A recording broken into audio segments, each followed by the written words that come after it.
തിന്നുകൊണ്ടേയിരിക്കും. വീട്ടിൽ വന്ന് ചോദിക്കും നീ പഠിച്ചോ, ഞാൻ ഭയങ്കര ഹാർഡ് വർക്ക്. എന്താ ഹാർഡ് വർക്ക്? അത് ഞണ്ടിന്റെ സീസൺ ആണ്. അയാളുടെ വീട്ടിൽ പോയി എനിക്ക് ഞണ്ട് തിന്നല പണി. ഞണ്ട് തിന്നലെ കുറച്ച് ഹാർഡ് വർക്ക് ആണല്ലോ. ആള് വീട്ടിലേക്ക് ഡയറി പറഞ്ഞു, നിങ്ങളുടെ മോള് ഇവിടെ പഠിക്കാനൊന്നും പോകുമല്ലോ, ഇവിടെ ലൈൻ അടിക്കാൻ പോയിട്ടിരിക്കാം. ഇഞ്ചി കടിച്ച കൊരങ്ങനെ പോലെ. ബിസ്ക്കറ്റ് ആണോ തിന്നുന്നത്? അങ്ങനെ നമുക്ക് ഇങ്ങനെയുള്ള കാര്യങ്ങൾ കുറെ പേര് ഇങ്ങനെ പ്രോത്സാഹിപ്പിക്കും. നമ്മൾ എടുത്തു ചാടാൻ വേണ്ടി ലാസ്റ്റ് ഞാൻ ഒറ്റയ്ക്ക് നിന്ന് കരയണ്ടേ. മുഴുവൻ കുട്ടി കഴിക്കും. നമുക്കൊന്നുമില്ല ചേച്ചി, എല്ലാം കത്തുന്നുണ്ട്. ഇതിന്റെ ക്യാപ്ഷൻ ഇങ്ങനെ ആവണം കേട്ടോ, ആങ്കർ പണി മേടിച്ചു. അപ്പൊ ഞാൻ വെറുതെ ഒരു സൂയിസൈഡ് അറ്റംപ്റ്റ് പോലെ അഭിനയിച്ചു. അത് ലാസ്റ്റ് ചോറാണ്, പട്ടിണിയാണ്, ബാക്കി കൂടപ്പറപ്പുകൾ, അതിനെപ്പറ്റി ഒന്നും ചിന്തിക്കുന്നില്ല. നമുക്ക് നമ്മുടെ വയറെന്ന് അറിയണമല്ലോ. ഇപ്പോഴും എനിക്കറിയില്ല അവരെങ്ങനെയാ സിറ്റുവേഷൻ ഹാൻഡിൽ ചെയ്തെന്ന് എനിക്കറിയില്ല. ആക്ച്വലി നമ്മളുടെ ഇടയിൽ അങ്ങനത്തെ ഒരു പ്രേമം അങ്ങനെ എന്നോട് ആരും ഇതുവരെ പറഞ്ഞിട്ടില്ല, ഒന്നുമില്ല. Ultra modern kitchen devices. ഒരു കിച്ചണിൽ വേണ്ട എല്ലാ ലേറ്റസ്റ്റ് ബ്രാൻഡുകളും ഇവിടെയുണ്ട്. ലോകോത്തര ബ്രാൻഡുകൾ, original products, wide range. MyG future. Hi, hello and welcome to one two talks. It's me Archana Taj. ഇന്ന് ഞാൻ എത്തി നിൽക്കുന്നത് നമ്മുടെ തൃക്കാക്കരയിലുള്ള റോസൻ മാംഗോ എന്ന് പറഞ്ഞിട്ടുള്ള റെസ്റ്റോറൻറ്റിലാണ്. ഇവിടെ ഞാൻ ഒറ്റയ്ക്കല്ല വന്നിരിക്കുന്നത്. നമ്മളെയൊക്കെ എപ്പോഴും എന്താ പറയുക, തിന്നാൻ പ്രേരിപ്പിക്കുന്ന ഒരാൾ, തിന്നുകൊണ്ടേ ഇരിക്കും എന്നാണ് ചേച്ചി എപ്പോഴും പറയാറുള്ളത്. അന്നൂസ് ഫുഡ്പാത്ത് ആണ് നമ്മുടെ കൂടെ ഉള്ളത്. ചേച്ചി നമസ്കാരം. നമസ്കാരം. അപ്പോൾ എന്താ പറയുക, നമ്മളൊക്കെ എപ്പോഴും ഞാൻ ഇൻട്രോയിൽ പറഞ്ഞ പോലെ തിന്നുകൊണ്ടേ ഇരിക്കും എന്നുള്ള ഒരു ആപ്തവാക്യമല്ലേ ആളുകൾ. എനർജറ്റിക് ആയിട്ടുള്ള പവർഫുൾ. എങ്ങനെയാണ് ചേച്ചി ഫുഡ് ബ്ലോഗിങ്ങിലേക്കൊക്കെ എത്തുന്നത്? ആക്ച്വലി നമുക്ക് കൊറോണന്റെ സമയത്ത് വാളെടുത്തവനൊക്കെ വെളിച്ചപ്പാട് എന്നുള്ള പറഞ്ഞ പോലെ ഫോൺ എടുത്തവർക്കൊക്കെ യൂട്യൂബ് ചാനലുണ്ട്. അപ്പോഴാണ് എന്റെയും ബിഗിനിങ് എന്ന് പറയുന്നത്. ആക്ച്വലി എനിക്ക് ഫുഡിനോടുള്ള ക്രൈസും അതുപോലെ തന്നെ ഞാൻ ഫുഡിന്റെ പുറകെയൊക്കെ പോകാൻ തുടങ്ങിയത് ചെറുപ്പം തൊട്ടേ ഉണ്ട്. കാരണം ഞങ്ങൾ 6 മക്കളായിരുന്നു വീട്ടില്. 6 മക്കൾക്കും തല്ലുകൂടി തിന്നേണ്ട ഒരു സിറ്റുവേഷൻ ആണ്. അപ്പൊ ആ സമയത്ത് തന്നെ എനിക്ക് എന്താണ്, ഞാൻ എവിടെയൊക്കെ കട്ട് തിന്നാൻ പറ്റുമോ, എല്ലാവരും ഉറങ്ങുന്ന സമയത്ത് ഞാൻ ഭയങ്കര ഹാർഡ് വർക്ക് ആയിരിക്കും. കാരണം വീട്ടിലെല്ലാവരും കിടന്നുറങ്ങും. ഞങ്ങൾ മക്കളെല്ലാവരും ഒന്നിച്ചൊരു കട്ടില് അല്ലെങ്കിൽ നിലത്ത് വിരിച്ചായിരുന്നു കിടന്നുകൊണ്ടിരുന്നത്. അപ്പം എല്ലാവരും ഉറങ്ങുന്ന സമയത്ത് ഞാൻ എൻ്റെ ഹാർഡ് വർക്ക് തുടങ്ങും. ഹാർഡ് വർക്ക് എന്ന് വെച്ചാൽ എന്താ, നേരത്തെ ഞാൻ കണ്ടുപിടിക്കും രാത്രി എന്താ കട്ട് തിന്നേണ്ടത്. എല്ലാവരെയും അനങ്ങാതെ പിടിച്ച് മേലെ എല്ലാവരും കാലും കൈയൊക്കെ ഇട്ടായിരിക്കും കിടക്കുക. മെല്ലെ അതൊക്കെ എടുത്ത് മാറ്റി വെച്ച് കിച്ചണിലേക്ക് പോയിട്ട് എന്തെങ്കിലും പഞ്ചസാര എങ്കിൽ പഞ്ചസാര, ബൂസ്റ്റ് എങ്കിൽ ബൂസ്റ്റ് ഞാൻ കട്ട് തിന്നിരിക്കും. അങ്ങനെ കട്ട് തിന്നാണ് ഒരു ഫുഡിനോടുള്ള ഒരു ഇത്. അപ്പോഴേ എനിക്ക് ഫുഡ് എപ്പം തിന്നണം എന്നുള്ള ഒരു ഇതാണ്. ചേച്ചി പറഞ്ഞ പോലെ ഫുഡ് ബ്ലോഗിംഗ് ഉണ്ട്. ചേച്ചി അതിന് മുന്നേ RJ ആയിരുന്നു അല്ലേ ഏറ്റവും ആദ്യം? വളരെ കുറച്ച് ആങ്കറിങ് ഭയങ്കര ആഗ്രഹം ഉണ്ടായിരുന്നു. പക്ഷേ നമുക്ക് എന്താ പറയുക, ആ ഒരു സമയത്ത് ആർക്കാണെങ്കിലും പാരൻസ് കൂടെ കൊണ്ട് നടക്കണം. അപ്പം അതിലൊരു സിറ്റുവേഷൻ എൻ്റെ വീട്ടിലുണ്ടായിരുന്നില്ല. പിന്നെ നല്ല ഡ്രസ്സ് ഇടണം, നല്ല ഇത് വേണം. എനിക്ക് എൻ്റെ വായിൽ നാവ് മാത്രമേ ഉണ്ടായിരുന്നുള്ളൂ. അതുകൊണ്ട് തന്നെ അത്ര അവസരങ്ങളൊന്നും കിട്ടിയില്ല. അതുകൊണ്ട് എനിക്ക് വേണ്ടി അവസരത്തിന് ഞാൻ തന്നെ തുടങ്ങിയൊരു ചാനലാണ് അന്നൂസ് ഫുഡ്പാത്ത്. അപ്പൊ ഈ തിന്നുകൊണ്ടേ ഇരിക്കും, ആ ഒരു ഡയലോഗ് എങ്ങനെയാ ചേച്ചി കണ്ടുപിടിച്ചത്? ആക്ച്വലി അതെല്ലാവരും പറയും ഞാൻ കോപ്പി ചെയ്തത്. അതുപോലെ വേറെ ആരോ പറയുന്നുണ്ട്, റേഡിയോയിലുണ്ട്. അപ്പൊ ഈ റേഡിയോയിൽ എനിക്ക് ഭയങ്കര ആഗ്രഹമായിരുന്നു റേഡിയോയിൽ പോയി ആങ്കറിങ് ചെയ്യണം, ഒരു RJ ആവണമെന്ന് ഭയങ്കര ആഗ്രഹമായിരുന്നു എനിക്ക്. പക്ഷെ എനിക്ക് ഒരു അവസരം കിട്ടിയില്ല. അപ്പൊ പിന്നെ ഞാൻ എനിക്ക് എൻ്റെതായിട്ടുള്ള ഒരു പ്ലാറ്റ്ഫോം കണ്ടെത്തി. അപ്പൊ ഞാൻ തന്നെ ആ എനർജറ്റിക് വേർഡ് എടുത്തിട്ട് തിന്നുകൊണ്ടേ ഇരിക്കുന്നു. ഓക്കെ. അപ്പം ചേച്ചിയുടെ ലൈഫ് എനിക്ക് തോന്നുന്നു കുറച്ച് ഹാർഡായിട്ടുള്ള സ്ട്രഗ്ലിംഗ് ആയിട്ടുള്ള ഒരു ലൈഫ് ആയിരുന്നു. അപ്പൊ എന്തായിരുന്നു ശരിക്കും? അമ്മ അച്ഛൻ ഇന്റർകാസ്റ്റ് മാരേജ് ആണ്. അമ്മ കൊങ്ങിണി ബ്രാഹ്മണാണ്, അച്ഛൻ ക്രിസ്ത്യനാണ്. അപ്പൊ അങ്ങനെ ആ ഒരു സിറ്റുവേഷനിൽ രണ്ടാളും കൂടെ വീട് വിട്ടു പോകുന്നു. വയനാട് വന്നപ്പം പിന്നെ എല്ലാവർക്കും 1.5 വയസ്സ് വ്യത്യാസം, 1 വയസ്സ് വ്യത്യാസത്തിന് 6 മക്കളുണ്ടായിരുന്നു. അപ്പൊ അച്ഛൻ വെച്ചാൽ നല്ലൊരു ബിസിനസ്സുകാരനായിരുന്നു. അച്ഛന് പാരമ്പര്യമായിട്ട് നല്ല സ്വത്തുക്കൾ ഉണ്ടായിരുന്നു. അച്ഛൻ മദ്യപിക്കൊന്നുമില്ല, പക്ഷെ ബിസിനസ് നടത്തി ചതിവിൽപ്പെട്ട് എല്ലാം നഷ്ടപ്പെട്ടു. അങ്ങനെ നഷ്ടപ്പെട്ട് ഞങ്ങളൊരു ക്വാർട്ടേഴ്സിലേക്ക് മാറേണ്ടി വരും. വലിയൊരു വീട്ടിൽ നിന്ന് ക്വാർട്ടേഴ്സിലേക്ക് മാറേണ്ടി വരുന്നു. 1, 2, 3 ക്വാർട്ടേഴ്സാ. 6 മക്കൾ, അച്ഛൻ്റെ അച്ഛൻ, അച്ഛൻ്റെ അമ്മ, ഞങ്ങൾ 10 പേരുള്ള ഇതില്. അപ്പൊ പെട്ടെന്നൊരു സുപ്രഭാതത്തിൽ അമ്മ പറയാം, അന്നൊക്കെ നമുക്ക് അറിവ് വെച്ച് തുടങ്ങുന്നതേ ഉള്ളൂ. അപ്പൊ അമ്മ പറഞ്ഞു, ഞാനാണ് ഫുഡിനോട് എപ്പോഴും എനിക്കാണ് ആഗ്രഹം, പിന്നെ എൻ്റെ ഒരു അനിയനും, ഞങ്ങൾക്ക് വിശന്നാ പ്രശ്നമാണ്. അപ്പൊ അമ്മ പറഞ്ഞതാ കുറച്ച്, അന്ന് എനിക്കിപ്പോഴും ഓർമ്മയുണ്ട്, ഒരു ഇഡ്ലി കുക്കറിന്റെ ഒരു ഇതിനകത്ത് അമ്മ പറഞ്ഞു കുറച്ച് ചോറുണ്ട്, നീയും അവനും കൂടെ തിന്നോ, ചിലപ്പോൾ രാത്രി ചോറുണ്ടാവില്ല, ഇനി നമുക്ക് നാളെ ഉണ്ടാവുള്ളൂ. അന്നും എനിക്ക് അറിയുന്നില്ല അതാണ് പട്ടിണി എന്നുള്ളത്, എനിക്ക് അറിയില്ല. അത് ലാസ്റ്റ് ചോറാണ്, പട്ടിണിയാണ്, ബാക്കി കൂടപ്പറപ്പുകൾ, അതിനെപ്പറ്റി ഒന്നും ചിന്തിക്കുന്നില്ല. നമുക്ക് നമ്മുടെ വയറെന്ന് അറിയണമല്ലോ. അന്നപ്പോൾ ഞാൻ അത് കഴിച്ചു കഴിഞ്ഞപ്പം അമ്മ പറഞ്ഞല്ലോ ഇത് ലാസ്റ്റ് എത്തിയാന്ന് പറഞ്ഞു. അപ്പോൾ കളിക്കാൻ വേണ്ടി വിട്ടമ്മ ഞങ്ങളെ. കാരണം അമ്മയ്ക്ക് ഞങ്ങളെ വേഗം കിടത്തി ഉറക്കണം. എപ്പോഴല്ലേ ഞങ്ങൾ ബഹളം ഉണ്ടാക്കിക്കൊണ്ടേയിരിക്കും. അപ്പോൾ നേരത്തെ പിടിച്ച് 6 മണിയാകുമ്പോഴേക്കും പിടിച്ച് കിടത്തും. അയൽവക്കക്കാരെ അറിയിക്കരുത്. കാരണം 1, 2, 3 ക്വാർട്ടേഴ്സ് എന്ന് പറഞ്ഞാൽ കുറേ ക്വാർട്ടേഴ്സുകൾ അവിടെ ഇങ്ങനെ ഉണ്ട്. വയനാട് തന്നെ ഒരു പ്രശസ്തമായ ഹോസ്പിറ്റലിൻ്റെ അടുത്താണ്. ഇപ്പോഴും ഞാൻ ഇടയ്ക്കിടയ്ക്ക് അവിടെ പോയി നോക്കൂട്ടോ. അപ്പം നേരത്തെ കിടത്തി ഉറക്കും. അയൽവക്കക്കാരറിയാൻ പാടില്ല. അമ്മ വെറുതെ അടുപ്പിന് വെറുതെ പുകയിടും, ഭക്ഷണം ഉണ്ടാക്കുന്നുണ്ടെന്ന് അറിയാം. പെട്ടെന്ന് സഡൻ ആയിട്ടാണ് നമ്മുടെ ലൈഫിൽ ചേഞ്ച് വന്നത്. അതായത് കണക്കിന് ബിസ്ക്കറ്റ് കൊണ്ടുവച്ചിരിക്കുന്ന വീട്ടിൽ നിന്ന് ഒരു കഷ്ണം ബിസ്ക്കറ്റ് പോലും കിട്ടാത്തൊരു സിറ്റുവേഷനിലേക്ക് വരികയാണ്. 6 മക്കള്, എന്ത് ചെയ്യണമെന്ന് അമ്മയ്ക്കറിയില്ല, അച്ഛനറിയില്ല, രണ്ടുപേരും വെൽ എഡ്യൂക്കേറ്റഡ് ആണ്. പക്ഷെ പെട്ടെന്നുള്ള ആ ഒരു ഇതിന് അവർക്കും ഫേസ് ചെയ്യാൻ പറ്റിയില്ല. അച്ഛൻ ബിസിനസ്സിൽ പൊളിഞ്ഞു, വീട്ടിൽ നിൽക്കുന്നു. അപ്പം എന്താ പറയുക, രാത്രിത്തെ ആ കുക്കറിൻ്റെ പാത്രത്തിലെ ഭക്ഷണം ഞാൻ കഴിച്ചു. ഇപ്പോഴും ഞാൻ ഓർക്കുന്നുണ്ട്, അതിനകത്തൊരു മഞ്ഞ കളർ പോലെ ഉണ്ടായിരുന്നു ചോറ് പഴകിയിട്ട്. അത് ഞാൻ എടുത്ത് കഴിച്ച് ഞാനും അനിയനും ഞങ്ങളെല്ലാവരും പുറത്ത് കളിച്ചുകൊണ്ടിരിക്കുക. അപ്പം അപ്പുറത്തെ ക്വാർട്ടേഴ്സിൽ അവരുടെ വീട്ടിൽ എന്തോ വിരുന്നുകാർ വന്നപ്പം ഇപ്പുറത്തെ വീട്ടിലത്തെ കുട്ടിക്ക് ഹലുവ, ബ്ലാക്ക് കളർ ഹലുവ കൊടുത്തു. അപ്പം ആ കുട്ടി പറഞ്ഞു ഞങ്ങൾക്ക് വേണ്ടാന്ന്. അപ്പം ഞാനിങ്ങനെ നോക്കി എനിക്ക് തരുമെന്ന്. അപ്പം ഞാനിങ്ങനെ നോക്കിയപ്പോൾ അവരെൻ്റെ കൈ കൊണ്ടു തന്നു. അത് കഴിഞ്ഞിട്ട് ഞങ്ങൾ 2 ദിവസം കഴിഞ്ഞിട്ട് ഭക്ഷണം കഴിച്ചു. അന്ന് എനിക്ക് തോന്നുന്നു 4ലോ 5ലോ ഒറ്റ പഠിക്കുക. അപ്പം അങ്ങനെയുള്ള ആ ഒരു പീരീഡിൽ നിന്ന് എന്താ പറയുക, ഇന്നിപ്പം എന്താണോ ഞാൻ ആഗ്രഹിച്ചത് ആ ആഗ്രഹിച്ചതിലേക്ക് ഞാൻ എത്തി. അന്ന് തൊട്ട് എൻ്റെ മനസ്സിൽ എന്താ പറയുക, നല്ല ഭക്ഷണത്തോട് നല്ല വസ്ത്രത്തോടൊക്കെ ഒത്തിരി ആഗ്രഹങ്ങളുണ്ടായിരുന്നു. ഞാനത് എല്ലാവരുടെ അടുത്തും പറയുകയും ചെയ്യും. എവിടെ എനിക്കൊരു പ്ലാറ്റ്ഫോം കിട്ടുന്നത് എൻ്റെ ആ സ്റ്റോറി ഞാൻ പറയും. അതിനകത്ത് നമുക്ക് സിമ്പതി കിട്ടാനില്ല, മറിച്ച് നമുക്കൊരു പ്രശ്നം വരുമ്പം നമ്മൾ എന്ത് ചെയ്യണം. ഒരിക്കലും ആ പ്രശ്നത്തിൽ നിന്നുകൊണ്ട് എൻ്റെ അച്ഛന് പറ്റിയ പാളിച്ചതാണ്. അച്ഛന് ഒരു വിശ്വാസവഞ്ചന വന്നു, അച്ഛൻ ബിസിനസ്സൊക്കെ പൊളിഞ്ഞു, പിന്നെ അച്ഛൻ വീട്ടിൽ തന്നെ, അച്ഛൻ അപകർഷതാബോധം, പുറത്തിറങ്ങാൻ വയ്യ. ആ ഒരു ലൈഫ്, ആ ഒരു സിറ്റുവേഷൻ ഹാൻഡിൽ ചെയ്തത് എൻ്റെ അമ്മയാണ്. അമ്മ എഡ്യൂക്കേറ്റഡ് ആണ്. അമ്മ ഓരോ വീടുകൾ തോറും നടന്ന് ട്യൂഷൻ എടുത്തു. പിന്നെ അതുപോലെ തന്നെ പ്രസവം നോക്കാൻ വരെ അമ്മ പോയിട്ടുണ്ട്. അമ്മ ഇവിടെ മഹാരാജാസ് കോളേജിലാണ് പഠിച്ചതൊക്കെ, എറണാകുളത്ത്. എന്നിട്ടും അമ്മ എന്ത് ചെയ്തു, അമ്മയ്ക്ക് പറ്റുന്ന കാര്യങ്ങളൊക്കെ ചെയ്ത് മക്കൾക്കുള്ള ഭക്ഷണത്തിനും കാര്യങ്ങൾക്കുള്ളത് അമ്മ തന്നെ കണ്ടെത്തി. അന്ന് നമുക്ക് നല്ല ഭക്ഷണമൊന്നും കിട്ടില്ല, 3 നേരത്തേക്കുള്ള ഭക്ഷണം, അതിൻ്റെ അപ്പുറത്തേക്കൊന്നുമില്ല. പക്ഷെ അതിനകത്തുനിന്ന് ഇത്ര വരെ ഒരു ചേഞ്ച് ഉണ്ടായി. അപ്പം ഈ പട്ടിണി കിടന്ന കാലമൊക്കെ ചേച്ചി 5ലൊക്കെ പഠിക്കുക എന്ന് പറയുമ്പോഴത്തേക്ക് അധികം എന്താ പറയാ, ഓർമ്മയുണ്ടാവില്ല എന്നല്ലേ പറയാം. സ്കൂളിലാണെങ്കിൽ നമുക്ക് ഉച്ചക്കഞ്ഞി ഉണ്ടാവുമല്ലോ. അപ്പം സ്കൂളിലാകുമ്പം കഞ്ഞീൻ്റെ ഒക്കെ ലീഡർ ഞാനാണ്, കഞ്ഞിപ്പറേൻ്റെ ഒക്കെ ലീഡർ ഞാനാണ്. അപ്പം പോവും കഞ്ഞി കുടിക്കും. ഞങ്ങളൊക്കെ ഭയങ്കര എൻജോയ് ചെയ്ത്. ഇപ്പോഴത്തെ പിള്ളേർക്ക് സ്കൂളത്തെ കഞ്ഞി കുടിക്കാന്നൊക്കെ പറഞ്ഞാൽ ചിലപ്പോൾ ഒരു കുറച്ച് ലോലേക്ക് ആയിരിക്കും കാണുക. പക്ഷെ എന്നെ സംബന്ധിച്ച് ഞാനൊക്കെ എൻജോയ് ചെയ്ത കാലമാണ്. 10ാം ക്ലാസ് ആയി കഴിഞ്ഞപ്പോൾ എനിക്ക് ഭയങ്കര സങ്കടമായിരുന്നു, സ്കൂളിലെ കഞ്ഞി കിട്ടില്ലല്ലോ എന്നുള്ളത്. അപ്പോൾ എനിക്ക് ആ ഓർമ്മ ഉണ്ടാവാനുള്ള കാരണം എന്താ വെച്ചിട്ടുണ്ടെങ്കിൽ, നമ്മളെന്ന് വെച്ചിട്ടുണ്ടെങ്കിൽ നമുക്ക് വേറെ ബന്ധുക്കളോ കുടുംബങ്ങളോ ഒന്നുമില്ല. അച്ഛൻ്റെ അമ്മേൻ്റെ മാരേജ് ഇങ്ങനെ ആയതുകൊണ്ട് തന്നെ എല്ലാവരും ഞങ്ങൾ അകറ്റി, സമൂഹത്തിൽ നിന്നാണെങ്കിലും അതുപോലെ തന്നെ കുടുംബ ബന്ധങ്ങളിൽ നിന്നാണ്. നമുക്കൊന്നുമില്ല. നമ്മൾ ഈ 6 മക്കൾ, അച്ഛൻ്റെ അച്ഛൻ, അച്ഛൻ്റെ അമ്മ, അമ്മ അച്ഛൻ, ഇതാണ് ഞങ്ങളുടെ ലോകം എന്ന് പറയുന്നത്. പിന്നെ ഞാനാണ് അടുത്ത വീട്ടിലൊക്കെ പോവുക, അവിടുന്ന് ഭക്ഷണം കിട്ടുന്നത് കഴിക്കുക ഒക്കെ ഞാനായിരുന്നു ചെയ്തുകൊണ്ടിരുന്നത്. എനിക്ക് എല്ലാ കാര്യങ്ങളും ഇപ്പോഴും പണ്ടത്തെ കാര്യം വരെ എനിക്ക് ഭയങ്കര ഓർമ്മയാണ്. അപ്പം ചേച്ചി പറഞ്ഞ പോലെ അടുത്ത വീട്ടിലൊക്കെ പോയിട്ട് ഫുഡ് ചോദിക്കുന്ന സിറ്റുവേഷൻസ്? ഫുഡ് ചോദിക്കില്ല, ഞാൻ അവിടുത്തെ പിള്ളേരെയൊക്കെ കളിപ്പിക്കാൻ പോകും. അവരൊക്കെ എനിക്ക് എന്താ പറയുക, അവിടെ നിന്ന് അവർ തരുന്ന ഫുഡ് കഴിക്കും. അപ്പം എന്താ പറയുക, എന്തെങ്കിലും ഉണ്ടെങ്കിൽ ഞാൻ എൻ്റെ വീട്ടിലേക്ക് കൊണ്ടുവരും. ഞാൻ പറയും ബാക്കി ഞാൻ എൻ്റെ വീട്ടിൽ നിന്ന് കഴിച്ചോളാം, ബാക്കിയുള്ളവർക്ക് കൊടുക്കുന്നുണ്ട്. അനിയനൊക്കെ എല്ലാവർക്കും കൊണ്ടുകൊടുക്കും. അപ്പോൾ നിങ്ങൾ ഈ 6 പേരുടെ ആ ഒരു ബോണ്ട് എങ്ങനെയാണ്? എല്ലാവരും നമുക്ക് ഇപ്പം എല്ലാവരും അറിയാലോ, എല്ലാവരും ഇപ്പം പണ്ടത്തെ പോലെയല്ല. എല്ലാവർക്കും അവരുടെ ഫാമിലി എല്ലാവരും സെറ്റായി. അന്നത്തെ ആ ഒരു ബോണ്ടിങ് എന്ന് വെച്ചിട്ടുണ്ടെങ്കിൽ ഞങ്ങൾ ശരിക്കും പറഞ്ഞാൽ ഞങ്ങൾക്ക് ചെറുപ്പത്തിൽ നമുക്ക് വേറെ ആരോടും ബുദ്ധിമുട്ട് പറയേണ്ടി വന്നിട്ടില്ല. കാരണം നമുക്ക് ഇതിൻ്റെ ഉള്ളിൽ തന്നെ വേറൊരു കൂടേണ്ടി വരില്ല. 6 പേരുണ്ടല്ലോ, 6 പേരും വീട്ടിൽ കളി ചിരികളായിട്ട് എന്താ പറയുക അങ്ങനെ നടന്നിരുന്നൊരു കാലമായിരുന്നു. പിന്നെ എല്ലാവരും നല്ലോണം പഠിക്കുമായിരുന്നു. അച്ഛനും അമ്മയും അതിന് നല്ല പ്രാധാന്യം കൊടുത്തിട്ടുണ്ടായിരുന്നു. എനിക്കിപ്പോഴും ഓർമ്മയുണ്ട്, ഫിനാൻഷ്യലി ബുദ്ധിമുട്ട് വന്ന സമയത്ത് നമുക്ക് പഠിക്കാനുള്ള പുസ്തകം അതൊക്കെയാണല്ലോ മെയിൻ. ഞങ്ങൾക്കൊന്നും അച്ഛനൊരു കുറവും വരുത്തിയിട്ടില്ല. സ്കൂളിൽ എല്ലാ വർഷവും ഗിരിദീപം എന്ന് പറഞ്ഞൊരു പുസ്തകം കൊണ്ടുവരും. അതിൻ്റെ ചട്ട എന്ന് പറയുന്നൊരു ഓറഞ്ച് കളറ്, ബ്ലാക്ക് ഒരു ചക്രം പോലെയാണ്. അപ്പം എല്ലാ വർഷവും ഞങ്ങൾക്ക് അത് വാങ്ങിത്തരുമായിരുന്നു. അത് പൈസ ഉള്ളവരുടെ മക്കൾ മാത്രമേ വാങ്ങുള്ളൂ. അച്ഛൻ വാങ്ങിത്തരുമായിരുന്നു. പെട്ടെന്ന് പിറ്റത്തൊരു വർഷമാണ് ഞങ്ങൾക്ക് അത് വാങ്ങാൻ പറ്റാണ്ടായത്. അപ്പം അതിനകത്ത് നിന്നൊക്കെ ഞങ്ങളിപ്പോൾ ഓവർകം ചെയ്തു. എന്നാലും അതൊക്കെ നല്ലൊരു മെമ്മറി തന്നെയാണ്. ചേച്ചി പറഞ്ഞൊരു പോയിന്റ് ഉണ്ടല്ലോ, തളർന്നു പോകരുത്. അവിടെ തന്നെ അച്ഛൻ പിന്നീട് അവിടെ നിന്ന് പിന്നെ ഉയർന്നു പൊങ്ങാൻ ശ്രമിച്ചില്ല, അതുകൊണ്ടാണോ? അച്ഛൻ ശ്രമിച്ചിട്ടേ ഇല്ല എന്നുള്ളതാണ്. അച്ഛനാകെ ഈ 6 മക്കളെയും കൊണ്ട് എന്ത് ചെയ്യും എന്നുള്ളൊരു ചിന്ത വന്നു. അച്ഛനൊരു വിശ്വാസത്തിലേക്കും അതിൽ മാത്രം ഒതുങ്ങി. എല്ലാം ദൈവം ചെയ്തു തരും, ആ ഒരു വിശ്വാസത്തിലേക്ക് മാത്രം വീട്ടിലൊതുങ്ങി. പിന്നെ വീട്ടിലെന്ന് വെച്ചിട്ടുണ്ടെങ്കിൽ അച്ഛൻ പുറത്തിറങ്ങാത്തൊരവസ്ഥ. അച്ഛൻ വീട്ടിൽ തന്നെയായിരുന്നു. അച്ഛന് പിന്നെ എന്തെങ്കിലും കൈവെക്കാനൊരു പേടി.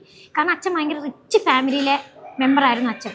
അപ്പോൾ അച്ഛൻ ഇത് ഹാൻഡിൽ ചെയ്യേണ്ട എങ്ങനെയാണെന്നില്ല. കാരണം ചെറുപ്പം തൊട്ടേ ഇഷ്ടംപോലെ കയ്യിൽ പൈസ, അച്ഛന് ബുള്ളറ്റ്, ചെറിയ ചെറിയ യാത്രകൾ പോലും അച്ഛൻ ഫ്ലൈറ്റിലായിരുന്നു ചെയ്തത്. സ്വന്തമായിട്ട് തുണിമില്ലൊക്കെ ഉണ്ടായിരുന്നു. അപ്പോൾ അങ്ങനത്തെ ഒരു ഫുൾ വീട്ടിൽ ഇംഗ്ലീഷ് മാത്രമേ സംസാരിക്കുള്ളൂ. അച്ഛൻ്റെ അച്ഛനും അച്ഛൻ്റെ അമ്മയും നമ്മളോടാണെങ്കിലും അതിനുശേഷം നമ്മൾ അവരുടെ കൂടെ കുറച്ച് വർഷങ്ങളിലുണ്ടായിരുന്നു. അപ്പോൾ ഇംഗ്ലീഷ് മാത്രം. അങ്ങനെ ഒരു ഫാമിലിയിൽ നിന്ന് അച്ഛൻ ഇത് ഹാൻഡിൽ ചെയ്യാൻ അറിയില്ല. കാരണം പൈസ ഇല്ലാത്തൊരു സിറ്റുവേഷൻ എങ്ങനെയാണ് അച്ഛന് ഹാൻഡിൽ ചെയ്യാൻ അറിയില്ല. അങ്ങനെ അച്ഛൻ വീട്ടിൽ തന്നെ ആയപ്പോഴും പക്ഷേ അമ്മയ്ക്ക് അച്ഛൻ ഫിനാൻഷ്യൽ ഫ്രീഡം ആണെങ്കിൽ എല്ലാം കൊടുത്തിരുന്നു. എങ്ങനെ അമ്മയ്ക്ക് ഡിസിഷൻ എടുക്കാൻ വേണ്ടിയിട്ടുള്ള ഫ്രീഡം അച്ഛൻ കൊടുത്തു. അതുകൊണ്ട് തന്നെ അമ്മ ഓരോ വീടുകൾ പോയി ട്യൂഷൻ എടുത്തു. പിന്നെ അതിനകത്തിൽ നിന്ന് ആ ഒരു എഡ്യൂക്കേഷനാണ് ഞങ്ങളുടെ ലൈഫിൽ ഇത്രയും ചേഞ്ച് വരുത്തിയത്. ചേച്ചി ഇപ്പോൾ ഒരു എഡ്യൂക്കേഷണൽ ഇൻസ്റ്റിറ്റ്യൂട്ട് നടത്തുന്നുണ്ടല്ലേ, എങ്ങനെയാണ് അതിലേക്ക് എത്തിയത്? ആക്ച്വലി ഞാൻ എൻ്റെ മോൾക്ക് വേണ്ടി, മോളിപ്പോൾ ഓസ്ട്രേലിയയിൽ പഠിക്കുകയാണ്, അവൾക്ക് 20 വയസ്സുണ്ട്. അപ്പോൾ അവൾക്ക് വേണ്ടിയിട്ട് ഞാൻ പറഞ്ഞ എൻ്റെ ഒരു അനിയത്തി ഓസ്ട്രേലിയയിലുണ്ട്, ഒരു അനിയൻ UK യിലുണ്ട്. അപ്പം നമുക്ക് എല്ലാവരെയും ഡിപ്പെൻഡ് ചെയ്യുന്നതിനൊരു പരിധിയുണ്ട്, അവർക്ക് നമ്മളെ ഹെൽപ്പ് ചെയ്യുന്നതിനൊരു പരിധിയുണ്ട്. അപ്പോൾ എനിക്ക് പണ്ട് തൊട്ടേ ഇങ്ങനെ മോളെ പുറത്ത് വിട്ട് പഠിപ്പിക്കണം, വിദേശത്ത് വിട്ട് പഠിപ്പിക്കണം എന്നുള്ളൊരു ആഗ്രഹം എനിക്കുണ്ടായിരുന്നു. പക്ഷെ ആരും നമ്മളെ ഹെൽപ്പ് ചെയ്യുന്നില്ല, ഒരു അർത്ഥത്തിൽ ഹെൽപ്പ് ചെയ്യുന്നില്ല. ഫാമിലിയിൽ നിന്നാണെങ്കിലും ഹസ്ബൻഡിനാണെങ്കിലും മോളെ അങ്ങനെ വിടണം വലിയ താല്പര്യമില്ല. അപ്പോൾ ഞാൻ UK യിലേക്ക് വിസിറ്റിംഗ് വിസ എടുത്ത് പോയി, മോളെയും കൂട്ടി. എന്നിട്ട് ഞാൻ യൂണിവേഴ്സിറ്റിൻ്റെ മുമ്പൊന്ന് ചെയ്തൊരു വീഡിയോ, ആ ഒരു വീഡിയോ ആക്ച്വലി എനിക്ക് അന്നൊന്നും അറിയില്ല, എന്തിനെപ്പറ്റി ഏതിനെപ്പറ്റിയാണെന്നൊന്നും അറിയില്ല. കാരണം ഞങ്ങൾക്കാണെങ്കിലും അച്ഛനും അമ്മയ്ക്കും നമുക്ക് ചെയ്തു തരാൻ പറ്റാതിരുന്ന കുറേ കാര്യങ്ങളുണ്ട്. എന്നാൽ അവർ എഡ്യൂക്കേഷൻ നമുക്ക് തന്നു, എല്ലാ ആഗ്രഹങ്ങളും സാധിച്ചു തന്നിട്ടില്ലെങ്കിലും നമുക്ക് ബെറ്റർ എഡ്യൂക്കേഷൻ തന്നു. അപ്പോൾ അതുകൊണ്ട് തന്നെ മോളുടെ കാര്യം വന്നപ്പോൾ ഞാൻ കുറച്ച് സെൽഫിഷായി, എനിക്ക് അവിടെ തന്നെ ചെയ്യണം എന്നുള്ള ഒരു ഇത് വന്നു. അങ്ങനെ പോയി ചെയ്ത വീഡിയോ ഫുഡ് ബ്ലോഗിൻ്റെ കൂടിയാണ് അത് ചെയ്തത്. അത് നല്ല ക്ലിക്കായി, എനിക്ക് ഒത്തിരി എൻക്വയറീസ് വന്നു. അങ്ങനെയാണ് എനിക്ക് മോക്ക് ഞാൻ എൻ്റെ മോക്ക് എങ്ങനെയാണോ ചെയ്ത് കൊടുക്കുന്നത്, എങ്ങനെയാണോ ഞാൻ എൻ്റെ മോളെ ഗൈഡ് ചെയ്തത്, അതുപോലെ തന്നെ ഒത്തിരി പിള്ളേർക്ക് ഗൈഡ് ചെയ്ത് കൊടുക്കണം എന്ന് എനിക്ക് തോന്നി. അങ്ങനെയാണ് നമ്മളെ കുറേ പേര് മാറ്റി നിർത്തിയിട്ടുണ്ടല്ലോ, നമ്മുടെ ആ ഒരു സമയത്ത് എല്ലാവരും മാറ്റി നിർത്തിയിട്ടുണ്ട്. ഇപ്പം എൻ്റെ ചേച്ചി +2 എത്തിയ സമയത്ത് +2 ബാച്ച് ഫസ്റ്റ് ബാച്ച് തുടങ്ങുന്നത്, അന്ന് പ്രീ ഡിഗ്രിയാണ്. അപ്പോൾ എൻ്റെ ചേച്ചിക്ക് ഈ +2 കുറച്ച് അഡ്മിഷൻ കുറച്ച് ലേറ്റ് ആവും പ്രീ ഡിഗ്രീനേക്കാളും. പ്രീ ഡിഗ്രി ആകുമ്പോൾ എല്ലാവരും പ്രൈവറ്റ് കോളേജിൽ കൊണ്ട് ചേർക്കുക ചെയ്യാം. അന്ന് എല്ലാവരും ചോദിച്ചു, അയ്യോ ഇവളെ ഇനി സ്കൂളിൽ വിടുന്നില്ല, ഇവളെ നിർത്തിയോ, ഇനി വേറെ എന്തെങ്കിലും ജോലിക്ക് വിടുകയാണോ എന്നൊക്കെ ചോദിച്ചു. അതുപോലെ തന്നെ എൻ്റെ ചേച്ചിക്ക് അന്ന് ഡിസ്റ്റിങ്ഷൻ ഉണ്ട്. അപ്പോൾ അന്ന് ഡിസ്റ്റിങ്ഷൻ എന്താ, ഫസ്റ്റ് ക്ലാസ് എന്താണെന്ന് ആളുകൾക്ക് അറിയില്ല. അപ്പോൾ റിസൾട്ട് വന്നപ്പോൾ എല്ലാവരും ചോദിച്ചു, നിങ്ങളുടെ മോൾക്ക് എത്ര മാർക്ക് ഉണ്ട്? അച്ഛൻ പറഞ്ഞു ഡിസ്റ്റിങ്ഷൻ ഉണ്ട്. ഓ ഡിസ്റ്റിങ്ഷനേ ഉള്ളൂ, ഞങ്ങളുടെ മക്കൾക്ക് ഫസ്റ്റ് ക്ലാസ് ഉണ്ടെന്ന് പറഞ്ഞു. അപ്പോൾ നമുക്കൊരു പ്രോപ്പർ ഗൈഡൻസ് നമ്മുടെ അച്ഛനും അമ്മയും തന്നെയായിരുന്നു. അപ്പോൾ അങ്ങനെയൊന്നും ഇല്ലാത്ത കുറേ ഫാമിലിയിലുള്ള കുട്ടികളുണ്ടാവും. അപ്പോൾ അവർക്ക് നല്ലൊരു പ്രോപ്പർ ഗൈഡൻസ് കൊടുക്കുക എന്നുള്ളതാണ് ഇപ്പോഴത്തെ എൻ്റെ ആ ഒരു ലക്ഷ്യവും അതാണ്. അതിൽ ഞാൻ നല്ല സക്സസ് ആണ്. അപ്പോൾ ചേച്ചിയുടെ ലൈഫിൽ ഇപ്പം ഞാൻ വേറൊരു വീഡിയോ കണ്ടിട്ടുണ്ടായിരുന്നു, അങ്കിൾ എന്ന് വിളിച്ചിരുന്ന ആളെയാണ് പിന്നീട് മാരേജ് ചെയ്തിരുന്നത്. ജോൺസൺ ചേട്ടനെ അങ്കിൾ എന്ന് വിളിച്ചിട്ടുണ്ടായിരുന്നു. എന്താണ് ആ ഒരു സ്റ്റോറി? അതെന്ന് വെച്ചിട്ടുണ്ടെങ്കിൽ ഞാൻ എൻ്റെ കൂട്ടുകാർക്ക് അന്ന് STD ബൂത്ത് മൊബൈൽ ഫോണില്ല, അപ്പോൾ കൂട്ടുകാർക്ക് ലൈൻ അടിക്കാൻ വേണ്ടി കൂട്ടി വിളിക്കാൻ പോയത്, STD ബൂത്തിൽ ഫോൺ വിളിക്കാൻ വേണ്ടി. അങ്ങനെ ഞാൻ യൂണിഫോം ഒക്കെ ഇട്ട് പോകുന്നു. വന്ന് ഞാൻ +1 പഠിക്കുക. അപ്പോൾ ജോൺസേട്ടായി എവിടെയുണ്ട്, ജോൺസേട്ടനെ ഞാൻ അങ്കിളിനെ വിളിച്ചുകൊണ്ടിരുന്നത്. അപ്പൊ ആ സമയത്ത് ശരിക്കും എത്ര വയസ്സിന്റെ ഏജ്? 9 വയസ്സിന്. 9 വയസ്സ്. അപ്പൊ അങ്കിളിനെ വിളിച്ചുകൊണ്ടിരുന്നു. അപ്പൊ എന്റെ കൂട്ടുകാർ ക്യാബിനിൽ കയറി ഫോൺ വിളിക്കുമ്പോൾ ഞാൻ ഇവിടെ നിന്ന് വർത്താനം പറയും. ആക്ച്വലി നമ്മളുടെ ഇടയിൽ അങ്ങനത്തെ ഒരു പ്രേമം അങ്ങനെ എന്നോട് ആരും ഇതുവരെ പറഞ്ഞിട്ടില്ല, ഒന്നുമില്ല. പക്ഷെ ഇവൾ ഇവിടെ നിന്ന് ഫോൺ വിളിക്കുന്ന സമയത്ത് ജോൺസേട്ടൻ എനിക്ക് കുറെ മിഠായി ഒക്കെ വാങ്ങി തരുമായിരുന്നു. അങ്ങനെ ആ മിഠായും കാര്യങ്ങളൊക്കെ തുടർന്ന് പോയപ്പം അങ്കിൾ എന്നുള്ളത് ജോൺസേട്ടൻ ആയതാണ്. ഈ ആദ്യമേ അങ്കിൾ എന്ന് വിളിക്കാനുള്ള കാര്യം എന്തായിരുന്നു? ഏജ് ഗ്യാപ്പ് കൊണ്ടൊന്നല്ല, നമ്മൾ ആ ഒരു പ്രായത്തിൽ ഞാനിപ്പം +1 പഠിക്കുമ്പോൾ എത്ര ഉണ്ടെന്നൊന്ന് ആലോചിച്ചാൽ മതി. അപ്പം സ്കൂളിൽ കോളേജൊക്കെ കഴിഞ്ഞവരെ നമ്മൾ അങ്ങനെ റെസ്പെക്ട് ചെയ്തിട്ടില്ല. അപ്പം അങ്ങനെ അങ്കിൾ എന്ന് വിളിച്ച് ഇതായതാണ്. നിങ്ങളുടെ ലവ് സ്റ്റോറി പിന്നീട് അത് ബിൽഡ് ആയത് എങ്ങനെയാണ്? ആക്ച്വലി എനിക്ക് എപ്പോഴും ഈ കോഫി ബാറിന്റെ ഒരു ബാർ ഉണ്ട് പണ്ട്, അതിൻ്റെ ഉള്ളിൽ കുറെ അടുക്കി വെച്ച് മിഠായിരുന്നു. അപ്പോൾ ജോൺസേട്ടൻ എനിക്ക് എപ്പോഴും അത് വാങ്ങി തരുമായിരുന്നു. അപ്പോൾ അത് വാങ്ങി തരുന്ന സമയത്ത് ഞാൻ അങ്കിളിനെ വിളിച്ചുകൊണ്ടിരുന്നു. ഒരു പ്രേമോ അങ്ങനത്തെ ഒന്നും ഉണ്ടായിരുന്നില്ല. പക്ഷെ എൻ്റെ വീട്ടിലൊരു ലാൻഡ് ഫോൺ ഉണ്ട്, എനിക്കത് ജോൺസേട്ടനെ അറിയിക്കണം. അതായത് അന്ന് ലാൻഡ് ഫോണുള്ളവരൊക്കെ ഭയങ്കര റിച്ചാണ്, വേറെ ഒന്നും ഇല്ലെങ്കിൽ വീട്ടിൽ ലാൻഡ് ഫോൺ ഉണ്ടായിരുന്നു. അപ്പം ഞാനിങ്ങനെ അതിനകത്ത് നമ്പർ ഡയൽ ചെയ്ത് എൻ്റെ വീട്ടിലേക്ക് വിളിച്ച്, ആ ചേച്ചിയല്ലേ അച്ഛനല്ലേ എന്നൊക്കെ പറഞ്ഞ് സംസാരിച്ചു നോക്കി. ഒരു ദിവസം ജോൺസേട്ടൻ ഇങ്ങനെ എന്തോ കണക്കൊക്കെ ചെയ്തുകൊണ്ടിരിക്കുമ്പോൾ ഞാനിങ്ങനെ പോയി ഇരുന്ന് ഇങ്ങനെ കുറേ വർത്താനം പറയുമ്പോൾ ആൾക്ക് ഡിസ്റ്റർബൻസാണ്. ആൾ വീട്ടിലേക്ക് ഡയൽ ചെയ്ത് പറഞ്ഞു, നിങ്ങളുടെ മോൾ ഇവിടെ പഠിക്കാനൊന്നും പോകുമല്ലോ, ഇവിടെ ലൈൻ ഇരിക്കാൻ കൂട്ടിയിരിക്കുകയാണ്. എനിക്ക് പിറ്റേന്ന് എൻ്റെ വീട്ടിൽ നല്ല ചീത്ത കേട്ട് അത് കഴിഞ്ഞ് ആ കൂട്ടുകാരി എന്നെ പിറ്റേ ദിവസം ക്ലാസ്സിൽ പോകാൻ വിളിക്കാൻ വേണ്ടി വന്നപ്പം അച്ഛൻ പറഞ്ഞു, അവളുടെ പഠിത്തമൊക്കെ നിർത്തി, നീ പൊക്കോ, ഇനി അവൾ വരുന്നില്ല എന്ന് പറഞ്ഞു. ആക്ച്വലി അവൾ പോയി കഴിഞ്ഞാൽ അതിൻ്റെ പുറകെ എന്നെ വിടും. അപ്പോൾ അവൾ നേരെ ബൂത്തിൽ വന്ന് പറഞ്ഞു, നിങ്ങൾ കാരണം അവൾക്ക് കുറേ ചീത്ത കേട്ട് ഇനി അവളുടെ പഠിത്തമൊക്കെ നിർത്തിയെന്ന് പറയുന്നത്. ജോൺസേട്ടൻ അപ്പം തന്നെ അവളുടെ കയ്യിൽ നിന്ന് നമ്പർ വാങ്ങി വീണ്ടും വീട്ടിലേക്ക് വിളിച്ചു. അപ്പോൾ അവർ വിചാരിച്ചു ഞങ്ങൾ എന്ത് ശരിക്കും പ്രേമാണ്. പിന്നെ എനിക്ക് നല്ല അടിയൊക്കെ കിട്ടി. പിന്നെ ജോൺസേട്ടയ്ക്ക് അത് സിമ്പതിയായി അങ്ങനെ ജോൺസേട്ടൻ വീട്ടിലേക്ക് നേരിട്ട് വന്ന്. അതുവരെ ഞാൻ ജോൺസേട്ടനോട് ശരിക്കും പറഞ്ഞാൽ ഭയങ്കര പൊങ്ങിച്ചായിരുന്നു പറഞ്ഞു, എൻ്റെ വീട് അങ്ങനെയാണ്, എൻ്റെ വീട് ഇങ്ങനെയാണ്, 10 TV ഉണ്ട്, 6 കാറുണ്ട് എന്നൊക്കെ. ജോൺസേട്ടൻ ആദ്യമായിട്ട് വീട്ടിൽ വന്നത് എനിക്ക് ഭയങ്കര ഒരു എന്താ പറയുക, ഒരു ഗിൽറ്റി ഫീൽ ചെയ്തു. അങ്ങനെയുള്ളൊരു, പിന്നെ എനിക്ക് ചേച്ചി ഉണ്ടെന്നൊന്നും അറിയില്ല, ഞാൻ പറഞ്ഞേക്കുന്നതൊക്കെ വേറെ സ്റ്റോറി ആയിരുന്നു. അപ്പോൾ വീട്ടിൽ വന്നപ്പോൾ ചേച്ചി ഉണ്ട്, ചേച്ചീൻ്റെ കല്യാണം കഴിഞ്ഞിട്ട് ഞങ്ങൾ 6 മക്കളുണ്ട്.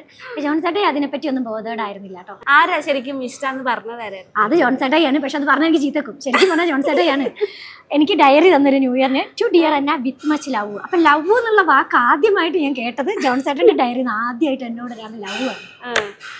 അത് ചേച്ചിക്ക് അന്ന് എങ്ങനെയായിരുന്നു? അന്ന് ലൈൻ അടിക്കാന്ന് പറഞ്ഞാൽ ഭക്ഷണം കിട്ടാനുള്ള, അന്ന് മൊബൈലില്ല, മൊബൈലിൽ റീചാർജ് ഒന്നും വേണ്ട, അതുകൊണ്ട് തന്നെ ഭക്ഷണം കഴിക്കാനുള്ള മാർഗ്ഗമാണ് എല്ലാവർക്കും ലൈൻ അടി. കാരണം ഞാൻ സ്കൂളിൽ പഠിക്കുന്ന സമയത്ത് ഞാൻ മാത്രം അവിടെ ആരുടെ നോട്ടപ്പുള്ളിയല്ല, അവിടെ ആണും പെണ്ണും ടോയ്ലറ്റിൻ്റെ അവിടെ നിന്ന് വർത്താനം പറഞ്ഞൊക്കെ ഭയങ്കര സീൻ അഡ്മാഷ് പിടിക്കും. പക്ഷെ എന്നെ മാത്രം പിടിക്കില്ല. കാരണം എന്താ, ഞാൻ ചെറുത് പൊട്ടിത്തെറിച്ച് നടക്കുക. അപ്പം എല്ലാവരുടെയും ഹംസം ഞാനായിരുന്നു. അപ്പം എനിക്ക് കൈ നിറച്ച് മിഠായി കിട്ടുമായിരുന്നു. കത്ത് ഇവിടെ കൊണ്ട് കൊടുക്കുന്നു, അവിടെ കൊണ്ട് കൊടുക്കുന്നു, ഇപ്പുറത്ത് കൊണ്ട് കൊടുക്കുന്നു, അത് എൻ്റെ പരിപാടിയായിരുന്നു. മിഠായി കിട്ടുമായിരുന്നു. അപ്പം ആദ്യമായിട്ട് വേറെ എല്ലാവരുടെ റീസൺ അല്ലാതെ എനിക്ക് മിഠായി കിട്ടുന്നു. അപ്പം ഞാൻ നല്ലോണം എൻജോയ് ചെയ്തു. എന്നിട്ട് വെഡിങ്ങിലേക്ക് എത്തിച്ചത് എങ്ങനെയാ? വെഡിങ്ങിലേക്ക് എത്തിയാതെ കല്യാണം എന്നുള്ള കാര്യം മനസ്സിൽ ചിന്തിച്ചിട്ടുള്ള എൻ്റെ വീട്ടുകാർ പോലും ചിന്തിച്ചില്ല, ചേച്ചീൻ്റെ പോലും. കാരണം പഠനത്തിനായിരുന്നു പ്രാധാന്യം. പക്ഷേ എനിക്ക് പഠിക്കാൻ കുറച്ച് മടിയാണ്. എൻ്റെ വീട്ടിൽ പഠിക്കാൻ മടിയില്ല, ഞാൻ മാത്രമേ ഉള്ളൂ. അപ്പോൾ എനിക്ക് 10ാം ക്ലാസ് വരെയൊക്കെ ഞാൻ എങ്ങനെയൊക്കെയോ പോയി. 10ാം ക്ലാസ്സിൽ ഞാൻ അടുത്ത വീട്ടിൽ എന്നെ കമ്പൈൻ സ്റ്റഡിക്ക് വിട്ട്. കമ്പൈൻ സ്റ്റഡിക്ക് വിട്ട് നല്ലോണം പഠിക്കുന്ന കുട്ടീൻ്റെ കൂടെ വിട്ടെ. അപ്പോൾ അച്ഛനും അമ്മയും പറഞ്ഞു, ഇപ്രാവശ്യം ഒക്കെ നല്ല മാർക്കൊക്കെ കിട്ടുമായിരിക്കും, കമ്പൈൻ സ്റ്റഡിക്കൊക്കെ പോകുന്നു. കാരണം ബുദ്ധിയുണ്ട്, മടിയാണ്. അപ്പം വീട്ടിൽ വന്ന് ചോദിക്കും, നീ പഠിച്ചോ? ഞാൻ ഭയങ്കര ഹാർഡ് വർക്കാണ്. എന്താ ഹാർഡ് വർക്ക്? അത് ഞണ്ടിൻ്റെ സീസണാണ്. ഇവളുടെ വീട്ടിൽ പോയി എനിക്ക് ഞണ്ട് തിന്നല പണി. ഞണ്ട് തിന്നലെ കുറച്ച് ഹാർഡ് വർക്കാണല്ലോ. അപ്പം അച്ഛനമ്മ വിചാരിച്ചോ അവർക്ക് അത്യാവശ്യം നല്ല മാർക്കൊക്കെ കിട്ടുമായിരിക്കുന്നത്. ഇവിടെ 10ാം ക്ലാസ് ആയപ്പോൾ പാസ്സായി. അങ്ങനെ +2 ചേർത്തി. +2 എത്തിയപ്പോൾ എൻ്റെ കൈവിട്ട് പോയി സംഭവം. കാരണം എന്താണെന്നറിയോ, ഫുള്ള് ഇംഗ്ലീഷ് പഠിക്കണ്ടേ. അപ്പം എനിക്കൊരു തോന്നൽ, +2 പരീക്ഷ ഞാൻ എഴുതിയാൽ ഞാൻ പാസ്സാവില്ലേ എന്നൊരു തോന്നൽ. അപ്പം ഞാൻ ജോൺസേട്ടനോട് വെറുതെ പോയി പറഞ്ഞു, ജോൺസേട്ടാ എൻ്റെ വീട്ടിൽ എനിക്കിപ്പോൾ ജോൺസേട്ടനോട് സ്നേഹം എന്നൊക്കെ പറഞ്ഞിട്ട് വേറെ കല്യാണമൊക്കെ നോക്കുന്നുണ്ട്, ജോൺസേട്ടൻ അതൊക്കെ വിശ്വസിച്ചു ഇന്ന് ഞാൻ ചോദിച്ചിട്ടില്ല. സത്യം പറഞ്ഞാൽ ഇന്ന് ഞാൻ ചോദിച്ചിട്ടില്ല ജോൺസേട്ടൻ അതൊക്കെ വിശ്വസിച്ചിട്ടുണ്ടോന്ന്. അപ്പം ഞാൻ പറഞ്ഞു, ജോൺസേട്ടൻ നമുക്ക് എവിടേക്കെങ്കിലും ഒളിച്ചോടിയാലോ അങ്ങനെ ഇങ്ങനെയൊക്കെ വെറുതെ നോണം പറഞ്ഞു. അങ്ങനെ അതിൻ്റെ ഇടയ്ക്ക് സംഭവം എന്ന് വെച്ചിട്ടുണ്ടെങ്കിൽ എനിക്ക് ചേച്ചി ഉണ്ടല്ലോ. അപ്പോൾ ചേച്ചിയാണെങ്കിൽ ഇതിന് ഭയങ്കര സപ്പോർട്ടാണ്. ജോൺസേട്ടെ വാങ്ങി തരുന്ന മിഠായി ഞാൻ വീട്ടിലെല്ലാവർക്കും പങ്കിട്ട് കൊടുക്കും. അപ്പം അങ്ങനെ +2 പഠിച്ച് പരീക്ഷയോട് അടുക്കാൻ നേരത്തെ എനിക്ക് പേടി, ഞാൻ തോറ്റുപോയാൽ ഇനിയിപ്പോൾ എന്ത് ചെയ്യും, എന്തെങ്കിലും ചെയ്യാൻ പറ്റുമോ, നാണക്കേടായില്ലേ. കാരണം വീട്ടിലെല്ലാവരും നല്ല പഠിപ്പിസ്റ്റുകൾ, ഞാൻ മാത്രം ഇങ്ങനെ. അപ്പോൾ ഞാൻ പറഞ്ഞു, ജോൺസേട്ടെ നമുക്ക് എന്തായാലും, അല്ലെങ്കിൽ എന്നെ എന്തായാലും വേറെ എവിടേക്കും കെട്ടിച്ചു കൊടുക്കുന്ന അച്ഛൻ പറയുന്നുണ്ട് എന്നൊക്കെ വെറുതെ പറഞ്ഞു. അപ്പോഴും ജോൺസേട്ടൻ പറഞ്ഞു, നിനക്ക് പ്രായമൊന്നും ആയിട്ടല്ലോ പഠിക്കുമെന്ന് പറഞ്ഞു. അപ്പോൾ ജോൺസേട്ടെ 28 വയസ്സുണ്ട്. അപ്പോൾ ഞാൻ പറഞ്ഞു, ശരിയാവില്ല ജോൺസേട്ടാ, എന്തായാലും നമുക്ക് നോക്കാമെന്ന് പറഞ്ഞു. അപ്പോഴും ജോൺസേട്ടൻ വില്ലിങ് അല്ല.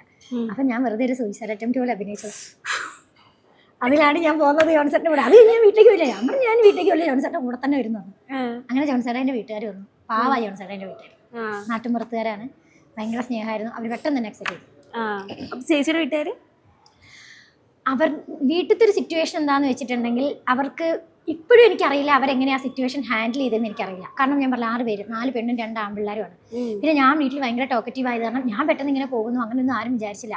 പിന്നെ അയൽവക്കം, ഇവർക്ക് അയൽവക്ക ബന്ധങ്ങൾ നമുക്ക് പൊതുവേ കുറവാണെങ്കിലും ആളുകൾ കുറേ ഇങ്ങനെ പറയുമല്ലോ, അന്ന് ഭയങ്കരമായിട്ട് അവഹേളിച്ച ആളുകളുണ്ട്. ഞാൻ പറയുകയാണെങ്കിൽ എൻ്റെ വീടിന് വാതിലില്ല. വീടിൻ്റെ വാതിൽ എന്ന് പറഞ്ഞാൽ ഒരു പൊട്ടിപ്പൊളിഞ്ഞ വീട്. അതായത് ഞങ്ങൾ വാടകയ്ക്ക് നിൽക്കുന്ന അടുത്തുനിന്ന് ആ ഹൗസ് ഓണർക്ക് ഞങ്ങൾ അവിടെ നിന്ന് ഒഴിഞ്ഞു കൊടുക്കാൻ വേണ്ടി പുള്ളി തന്നെ അന്ന് കുറഞ്ഞ പൈസയ്ക്ക് ഞങ്ങൾക്ക് ഉണ്ടാക്കി തന്നൊരു വീട്. വാതിലില്ല. വാതിൽ വെച്ച പ്ലൈവുഡിൻ്റെ ഒരു വാതിലായിരുന്നു. മഴയും വെയിലൊക്കെ അടിച്ചടിച്ച് അതിൻ്റെ അടിഭാഗം മൊത്തം പൊളിഞ്ഞു. രാത്രി കിടക്കാൻ നേരത്ത് പട്ടിയും പൂച്ചയും കയറാതിരിക്കാൻ വേണ്ടി അമ്മ എന്ത് ചെയ്യും, അവിടെ ഒരു കസേരേൻ്റെ സാധനം എടുത്ത് വെക്കും. എന്നിട്ട് ഞങ്ങൾ നിലത്തൊക്കെ കിടക്കുക, വിരിച്ച് കിടക്കുക ചെയ്തുകൊണ്ടിരുന്നത്. അപ്പോൾ ആ സമയത്ത് അയൽവക്കത്തെ വീട്ടിലുണ്ടായിരുന്ന ഒരു കൊച്ചി ഞാൻ സ്കൂൾ ലീഡറായിരുന്നു. ഞാൻ എല്ലായിടത്തും മുമ്പിലുണ്ടാവും, അത് വേറെ കാര്യം. അപ്പോൾ എൻ്റെ വീടിൻ്റെ ഫോട്ടോ വരച്ച് വെച്ച് സ്കൂൾ ലീഡറിൻ്റെ വീട്, വാതിലില്ലാത്ത വീട് എന്നൊക്കെ പറഞ്ഞ് എഴുതി വെച്ചു. അന്ന് എനിക്ക് ഭയങ്കരമായിട്ട് സങ്കടം. ഞാൻ ഒത്തിരി കരയൊക്കെ ചെയ്തു. അപ്പോൾ ഇങ്ങനെ പോകുന്നപ്പോഴും അയൽവക്കക്കാരൊക്കെ പറഞ്ഞു, കണ്ടില്ല അവൾ കുറച്ച് കഴിയുമ്പോൾ ഇങ്ങനെ തിരിച്ചു വരും, അങ്ങനെ ഇങ്ങനെ എന്നൊക്കെ പറഞ്ഞ് കുറേ പറഞ്ഞു. പക്ഷേങ്കിൽ അതെൻ്റെ വീട്ടുകാരുടെ തന്നെ ലൈഫിലെ ചേഞ്ച് ആയിരുന്നു ഞാൻ ജോൺസേട്ടൻ്റെ കൂടെ പോയതെന്ന് പറയുന്നത്. ജോൺസേട്ടൻ എൻ്റെ ഫാമിലിയിൽ വന്ന ശേഷമാണ് ബാക്കിയുള്ളവരുടെ എല്ലാവരുടെയും കാര്യത്തിൽ ജോൺസേട്ടന് പറ്റുന്ന രീതിയിൽ ഹെൽപ്പ് ചെയ്യുമായിരുന്നു, എല്ലാ കാര്യത്തിനും സപ്പോർട്ട് ചെയ്യുമായിരുന്നു അന്നും ഇന്നും. ജോൺസേട്ടായി വന്നതിന് ശേഷം ഒരു നെടുന്തൂണായി മാറിയില്ലേ? യെസ്. ഫിനാൻഷ്യലി എന്ന് അങ്ങനെയല്ല ഞാൻ പറയുന്നത്, എല്ലാത്തിനും പുറത്ത്, എൻ്റെ വീട്ടിൽ പുറത്തൊരാളുമായിട്ട് അധികം ടച്ചില്ല. അച്ഛനമ്മ ഈ മക്കൾ മാത്രമുള്ളവർ, അങ്ങനെയാണ്, വേറെ ആരുമായിട്ട് ഒരു ഇതില്ല. പക്ഷെ ജോൺസേട്ടായി വന്നപ്പോഴാണ് ഇങ്ങനെ കുടുംബ ബന്ധങ്ങളെ പറ്റിയിട്ടും അങ്ങനെയുള്ള കാര്യങ്ങളൊക്കെ പറ്റിയൊക്കെ കൂടുതൽ മനസ്സിലായതും. പിന്നെ എല്ലാത്തിനും ജോൺസേട്ടൻ്റെ സപ്പോർട്ട് ഉണ്ടായിരുന്നില്ല. പിന്നെയുള്ളവരുടെ കല്യാണങ്ങളൊക്കെ കഴിഞ്ഞ ജോൺസേട്ടായി വന്ന ശേഷമാണ് ബാക്കി 5 പേരുടെയും. ചേച്ചിയാണോ ഫസ്റ്റ്? അതല്ലേ ഞാൻ പറഞ്ഞു, എനിക്ക് 20 വയസ്സുള്ള മോളുണ്ട്. എൻ്റെ ചേച്ചീൻ്റെ കൊച്ചുങ്ങൾക്ക് ഇപ്പോഴും 3ലും 4ലൊക്കെ പഠിക്കും. മോള് ദത്തെടുത്താണോ? മോളെ അതെന്താ ചോദിക്കുന്നതെന്നറിയോ? കാരണം മോളെ ദത്തെടുത്തിയാണോ ചോദിക്കുമ്പോൾ എനിക്കിപ്പോൾ 41 വയസ്സായി, പക്ഷെ മോൾക്ക് 20 വയസ്സ്. അപ്പോൾ എല്ലാവരും കാൽക്കുലേറ്റ് ചെയ്യുമ്പോൾ ഞാനിപ്പോഴും ചെറുത്. പിന്നെ അതിൻ്റെ ഇടയ്ക്ക് ഞാനൊരു വെഡിങ് ഫോട്ടോഷൂട്ട് വെറുതെ ഒന്ന് ചെയ്ത് എൻ്റെ ഇഷ്ടത്തിന്. കല്യാണം കഴിച്ചിട്ടില്ലല്ലോ പള്ളിയിൽ നിന്ന്. അതെനിക്ക് ഭയങ്കര ആഗ്രഹം ബ്രൈഡായിട്ടൊന്ന് ഒരുങ്ങണമെന്ന്. അങ്ങനെ ഞാൻ ബ്രൈഡായിട്ട് ഒരു ഫോട്ടോഷൂട്ടൊക്കെ ചെയ്തപ്പോൾ എല്ലാവരുടെ വിചാരം മോള് ദത്തെടുത്തിയാണ്. മോളുടെ ജനനമൊക്കെ എങ്ങനെയായിരുന്നു ചേച്ചി? മോള് എന്താ പറയുക, ശരിക്കും പറഞ്ഞാൽ അതും ഭയങ്കര കോമഡിയാണ്. മോള് എന്താ പറയുക, എനിക്ക് സത്യം പറഞ്ഞിട്ടുണ്ടെങ്കിൽ എനിക്ക് എൻ്റെ വീട്ടിലേക്ക് കയറാനുള്ള എൻട്രി ആയിരുന്നു എൻ്റെ മോളെന്ന് പറഞ്ഞത്. കാരണം ഞാൻ വീട്ടിൽ നിന്ന് ഇങ്ങനെ പുറത്ത് നിൽക്കുകയാണല്ലോ. കാരണം അച്ഛൻ എന്നെ വീട്ടിൽ കയറ്റിയാൽ വേറെ മക്കളുണ്ട്, എന്താകും, വേറെ ഒരാളുടെയും അഭിപ്രായങ്ങളൊന്നും ചോദിച്ചില്ലെങ്കിലും വീട്ടിലേക്ക് അങ്ങനെ കയറുന്നില്ല. അപ്പോൾ എന്നോട് ആരോ പറഞ്ഞു, ഗർഭിണിയൊക്കെ ആയി കഴിഞ്ഞാൽ കൊച്ചൊക്കെ ആകുമ്പോൾ വീട്ടിൽ കയറ്റിവിടുന്നു. അങ്ങനെ ഞാൻ എൻ്റെ കൂടപ്പുറപ്പുകളെ കാണാനൊക്കെ വേണ്ടിയിട്ടാണ് ഞാൻ പെട്ടെന്ന് പ്രഗ്നന്റ് ആയതും മോളുണ്ടായതും എല്ലാം. ചേച്ചി മുമ്പ് ഇട്ടിരുന്ന ഒരു വീഡിയോ ഉണ്ടായിരുന്നു, അച്ഛൻ്റെ മരണം അറിയാതെ ആഘോഷിച്ചൊരു ദിവസം എന്ന് പറഞ്ഞിട്ട്. അതെന്താണ് ശരിക്കും സംഭവിച്ചത്? ആക്ച്വലി അച്ഛന് പോസ്റ്റ്രേറ്റ് ക്യാൻസർ ആയിരുന്നു. അച്ഛൻ മെഡിക്കൽ ഫീൽഡ്, അച്ഛൻ മെഡിക്കൽ റെപ്പൊക്കെ ആയിരുന്നു. അച്ഛൻ എല്ലാ കാര്യങ്ങളും അറിയാം. അതുകൊണ്ട് തന്നെ അച്ഛന് ക്യാൻസർ ഉള്ളത് അച്ഛൻ എല്ലാവരുടെ അടുത്തും മറച്ചു വെച്ചു. ആരോടും പറഞ്ഞില്ല വീട്ടിൽ. അച്ഛൻ ഹോസ്പിറ്റലും കാണിക്കില്ല, മരുന്ന് കഴിക്കില്ല, അങ്ങനെയായിരുന്നു. പിന്നെ കൂടെ കൂടെ എന്താ പറയുക, ഞങ്ങൾക്ക് മനസ്സിലായ ശേഷം അമ്മ ഒരു അച്ഛൻ്റെ കൂടെ ഹോസ്പിറ്റലിൽ പോയി. അത് മനസ്സിലായ ശേഷം അച്ഛൻ എന്താ പറയുക മരുന്നും കാര്യങ്ങളും. അപ്പോൾ ആ കോവിഡിൻ്റെ ഒക്കെ ടൈമായിരുന്നു. പക്ഷെ ആ സെയിം ഡേ ആണ് എനിക്ക് തോന്നുന്നു അച്ഛൻ മരിച്ചിട്ട് ഇപ്പം 6 വർഷമാവുന്നു. അപ്പോൾ സെയിം ഡേ ഞങ്ങൾ കാലിക്കറ്റ് ഒരു ഫ്ലാറ്റ് വാങ്ങിയായിരുന്നു. അച്ഛൻ ഇവിടെ മരിച്ചു, അതൊന്നും നമ്മൾ അറിയുന്നില്ല. ഞങ്ങൾ അതിൻ്റെ കീ വാങ്ങാൻ വേണ്ടി, കാരണം അച്ഛന് തീരെ വയ്യ, അച്ഛന് പെയിൻ ആൻഡ് പാലിയേറ്റീവുകാർ വീട്ടിൽ നിന്ന് നോക്കുകയാണ്. കോവിഡിൻ്റെ ടൈമാണ്, ഹോസ്പിറ്റലൊക്കെ കൊണ്ടുപോകുന്നതിനൊക്കെ ലിമിറ്റേഷൻ ഉണ്ട്. ഡയാലിസിസ് ഒക്കെ ഫിനിഷ് ചെയ്തു. അപ്പോൾ അന്ന് ഞങ്ങൾ കോഴിക്കോട് പോയി ഫ്ലാറ്റിൻ്റെ കീയൊക്കെ വാങ്ങി, ഞങ്ങൾ KFC ചിക്കനൊക്കെ വാങ്ങി വീട്ടിലെല്ലാവർക്കും പാഴ്സലും വാങ്ങി വരുന്ന വഴിക്കാണ് അച്ഛൻ മരിച്ചു എന്ന് അറിയുന്നത്. അച്ഛൻ എന്ന് വെച്ചിട്ടുണ്ടെങ്കിൽ എന്താ പറയുക, അധികം എന്താ പറയുക അച്ഛനെ പറ്റി പറയാമെന്ന് പറയുമ്പോൾ എന്താ പറയുക, അച്ഛനും അമ്മയും ഒരിക്കൽ പോലും വഴക്കിട്ട് ഞങ്ങൾ കണ്ടിട്ടില്ല. കഷ്ടപ്പാട്. അമ്മയും നല്ലൊരു ഫാമിലിയിൽ നിന്ന് വന്നതാണ്, എഡ്യൂക്കേറ്റഡ് ആയിട്ടുള്ള ഫാമിലിയിൽ നിന്ന് വന്നതാണ്. അമ്മയും നല്ല എഡ്യൂക്കേറ്റഡ് ആണ്. പക്ഷേ എന്നാൽ പോലും അവരുടെ ഇടയ്ക്ക് ഈ ഒരു പ്രണയവിവാഹമായിട്ട് പോലും ഒരു കാര്യം, ഒരു കുറ്റം പോലും അവരുടെ അടുത്ത് പറയാൻ നമുക്കില്ല എന്നുള്ളതാണ്. അപ്പൊ ചേച്ചിക്ക് എപ്പോഴും അതൊരു ലവ് മാരേജ് എന്നുള്ളതൊരു ചിന്ത ഉണ്ടായിരുന്നു? ലവ് മാരേജ്, അച്ഛനും അമ്മയും ലവ് മാരേജ് ആണ്. അവരുടെ സ്നേഹം കണ്ടതുകൊണ്ടാണല്ലോ ഞാൻ സ്നേഹിച്ചത്. അവരുടെ ഒരു അവരിപ്പോ ഒരു അങ്ങനത്തെ ഒരു ലൈഫ് അല്ലെങ്കിൽ ഒരിക്കലും ഞാൻ സ്നേഹിക്കാൻ പോലല്ലോ. പിന്നെ ഏതൊരു അച്ഛനും അമ്മയും പോലെ അച്ഛനും അമ്മയും പറഞ്ഞു തരുമായിരുന്നു ഒന്നിലും ചെന്ന് ചാടരുത്, വീഴരുത്. പക്ഷെ അന്ന് അങ്ങനെയെന്ന് വെച്ചിട്ടുണ്ടെങ്കിൽ എന്താ പറയാ, അന്നത്തെ കാലത്ത് അങ്ങനെയൊന്നുമില്ല. ഇന്നിപ്പം എന്ന് വെച്ചിട്ടുണ്ടെങ്കിൽ പ്രണയം സെക്സിന് വഴിമാറി, ഇപ്പൊ ഡ്രഗാണ്, എല്ലാം. ഇന്ന് ആളുകൾക്കിടയിൽ പ്രണയമില്ല സത്യം പറഞ്ഞാൽ. ഒരു സിറ്റുവേഷൻഷിപ്പാണ്. ഒരു സിറ്റുവേഷനിൽ എന്താണോ അതാണ് ഇപ്പോൾ റിലേഷൻഷിപ്പ് എന്ന് പറയുന്നത്. പക്ഷേ എൻ്റെ ആ ഒരു സമയത്ത് അങ്ങനെ ആയിരുന്നില്ല. അമ്മേൻ്റെ അതിനേക്കാളും കുറച്ചും കൂടെ ഇതായിരിക്കും. കാരണം അന്ന് മൊബൈൽ ഫോൺ പോലും ഇല്ല. നമ്മൾ പിന്നെ വന്നപ്പോഴേക്കും മൊബൈൽ ഫോണായി, ഫോണിലൂടെയുള്ള കമ്മ്യൂണിക്കേഷനായി. പക്ഷെ ഞാനിപ്പോഴും ചിന്തിക്കും, അമ്മ എന്ത് ധൈര്യത്തിലായിരിക്കും അച്ഛൻ്റെ കൂടെ ഇങ്ങനെ പോകുന്നത്. അതേ ധൈര്യം തന്നെയാണ് ജോൺസേട്ടൻ്റെ കൂടെ പോകാൻ ഞാനും കാണിച്ചത്.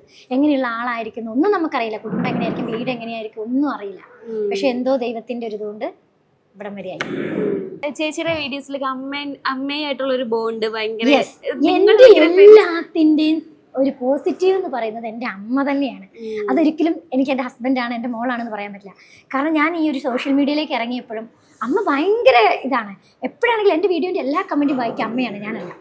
എല്ലാ കാര്യങ്ങളും. പിന്നെ അതുപോലെ തന്നെ നെഗറ്റീവ് കമൻറ്റ്സ് എനിക്ക് കുറവാണ്. എന്നാൽ പോലും എൻ്റെ വീഡിയോയിൽ തിരുത്തേണ്ട കാര്യങ്ങളാണെങ്കിലും എല്ലാം എനിക്ക് അമ്മ പറഞ്ഞു.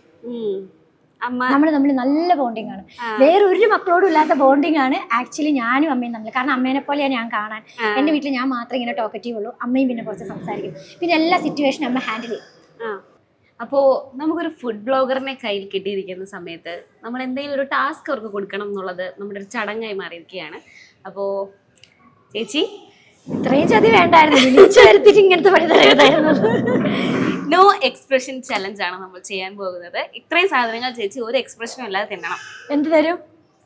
അത് നമുക്ക് ഇവിടുന്ന് അടുത്ത ഫുഡ് ഓർഡർ ചെയ്ത് തരാം. ഓക്കെ ഓക്കെ, തുടങ്ങിക്കോ. ഏതെന്ന് നമ്മൾ തുടങ്ങാം? ഇഞ്ചി. ഇഞ്ചി കടിച്ച കൊരങ്ങനെ പോലെ. എക്സ്പ്രഷൻ ഇടാൻ പാടില്ല.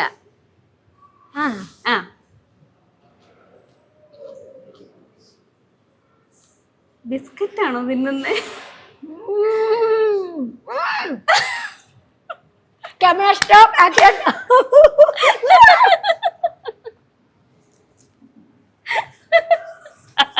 എനിക്ക് കട്ട് ഞാൻ പറയും. ചലഞ്ച് പൊട്ടി. ആദ്യത്തെ ചലഞ്ച് തന്നെ പോയി. കഴിഞ്ഞ അത്ര സമയം നിൽക്കാൻ പറ്റില്ല. അത് തിന്ന് ഇറക്കണം, കടിച്ച് ചവച്ച ഇറക്കണം. അതാണ് നമ്മുടെ ടാസ്ക്. പോയി. ഇഞ്ചി ഇട്ടി ഇഞ്ചി കടിച്ച ചേച്ചി കാണാൻ നല്ല ഭംഗിയുണ്ടായിരുന്നു. അടുത്തത് വെളുത്തുള്ളി. എനിക്ക് വെളുത്തുള്ളി എന്നിട്ട് ക്യാമറാമാൻ അവിടുന്ന് പായസം കുടിക്കുക. ഏറ്റവും ഇഷ്ടമുള്ള സാധനം അത്. ഓക്കെ. അതും പക്ഷെ എക്സ്പ്രഷൻ ഇല്ല. ഇത് തിന്നും, തിന്ന് ഇറക്കണം.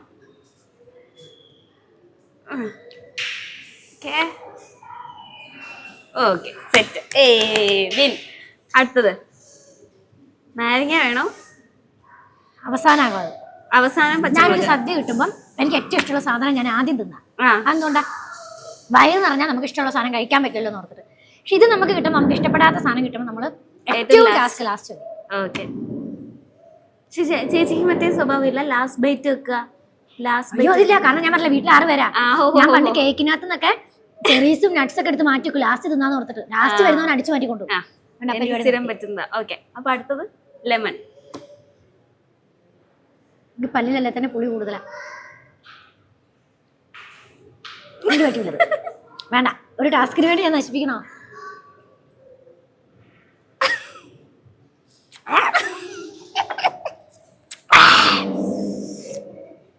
പറ്റൂല.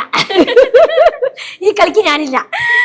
ഓക്കെ, അടുത്ത് പച്ചമുളക്. പച്ചമുളക് ചെറിയ ചെറിയ ഇത് നമുക്ക് വെറുതെ എക്സ്പ്രഷൻ മാത്രമല്ല, നിങ്ങൾ കട്ടാക്കിയാൽ മതി. തിന്നുന്ന പോലെ കാണിച്ചാൽ മതി. ഞാൻ വേറെ എന്തെങ്കിലും വായിൽ വെച്ച് ചവയ്ക്കാം. പറ്റുമോ? പറ്റത്തില്ല, നടക്കത്തില്ല, പറ്റില്ല. ഞാൻ എപ്പോഴും ചിരിച്ചോണ്ടിരിക്കുന്ന എല്ലാവർക്കും ഇഷ്ടമാണ്. എന്നെ കരയിപ്പിക്കരുത്. ഇല്ലില്ല ചേച്ചി. എന്റെ സ്കൂളിൽ പണ്ട് വിളിക്കുന്ന പേരായിരുന്നു കാന്താരി. ആ അത് മുളക് തിന്നുന്നോണ്ടല്ല, കാന്താരിന്റെ സ്വഭാവം എന്ന് പറയും. ആ കമോൺ, ചേച്ചിക്ക് പറ്റും. ഞാൻ മോട്ടിവേറ്റ് ചെയ്യാം. അങ്ങനെയില്ല, ഞാൻ എന്നെ ഇങ്ങനെ അങ്ങനെ നമുക്ക് ഇങ്ങനെയുള്ള കാര്യങ്ങൾ കുറെ പേര് ഇങ്ങനെ പ്രോത്സാഹിപ്പിക്കും. നമ്മൾ എടുത്തു ചാടാൻ വേണ്ടി ലാസ്റ്റ് ഞാൻ ഒറ്റയ്ക്ക് ഇരുന്ന് കരയണ്ടേ? ഒരു ലാസ്റ്റ് കര തിരിച്ചു കഴിച്ചോ? വേണ്ട ചേച്ചി, വേണ്ട, ഇല്ല, തിരിച്ചു. എന്നൊരു കാര്യം, ആദ്യം കഴിച്ച് കാണിക്കണം, ഞാൻ കഴിക്കാം. ദൈവമേ, എന്ത് ദൈവമേ, കിട്ടുള്ള പണി. മേക്കപ്പ് ഒക്കെ പോവുക. ഞാനാണ് തിരിച്ചു പണി വരും ഞാൻ പ്രതീക്ഷിച്ചില്ല. ഒരു മുളക് തന്നാ പോരായിരുന്നു. ഞാൻ ഒരു മുളകായിരുന്നു പ്രൊഡ്യൂസറിനോട് പറഞ്ഞത്.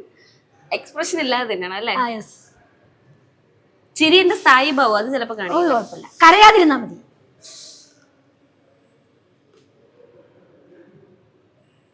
മനസ്സിലാവുന്നുണ്ട്, കുഴപ്പമില്ല. മനസ്സിലായി. ഇനി ആങ്കർ ഞാനാണോ? മുഴുവനും നേരത്തെ എന്നെ കൊണ്ട് തിരിച്ചത്. പിന്നെന്താ അടിക്ക്, ഇതിന്റെ എഡ്ജിൽ എരിവില്ല. അതുകൊണ്ടാണ് ഞാൻ അതിന്റെ അരി അരി അരി തിന്നു. അരി ഉണ്ടായിരുന്നു, അരി തിന്ന് കടിക്ക് കടിക്ക്.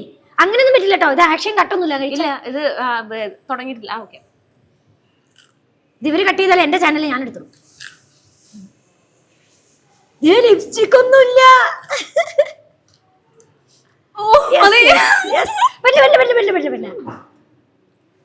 നല്ലൊരു എരിവുണ്ടല്ലേ? അപ്പൊ ഇതുപോലെയാ.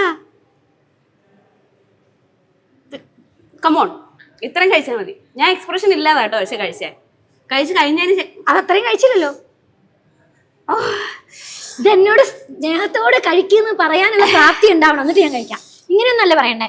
ആ ശരി, ഞാൻ കഴിച്ചു, ഇനി അന്നെ ഒന്ന് കഴിച്ച് കാണിക്കുന്നൊന്ന് വൃത്തിക്ക് പറഞ്ഞപ്പോ ഞാൻ കഴിച്ചു കാണിക്കാം. മുഴുവയ്ക്ക് മുഴുവയ്ക്ക് കുട്ടി കഴിക്കേ. ഇത് മൊത്തം കഴിക്കണം എന്നാണ് പറയുന്നത്. നടക്കുമെന്ന് തോന്നില്ല ചേച്ചി, എന്റെ എല്ലാം കത്തുന്നുണ്ട്. നാരങ്ങ കഴിക്കട്ടെ ഞാൻ. പറ്റില്ല, ഇനി ഇഞ്ചി കഴിക്കണം അടുത്തത്. അല്ല, ഞാൻ ഓൾറെഡി പോയി, എന്റെ എക്സ്പ്രഷൻ ഒക്കെ വന്നുല്ലേ? എന്റെ എക്സ്പ്രഷൻ. അയ്യോ ചേച്ചി, കടിച്ച പോലില്ല. അഭിനയം, ഇത് അഭിനയം. ഞാൻ പറയാൻ എക്സ്പ്രഷൻ ക്യൂരാന്ന്. അത് ഭയങ്കര അഭിനയം. അത് തൊട്ടിട്ടില്ല. ഞാൻ കഴിച്ച അത്രയും കഴിക്കണം, പകുതി വരെ. എത്രയും ഭാഗം കഴിക്കണം, വളവ് വരെ.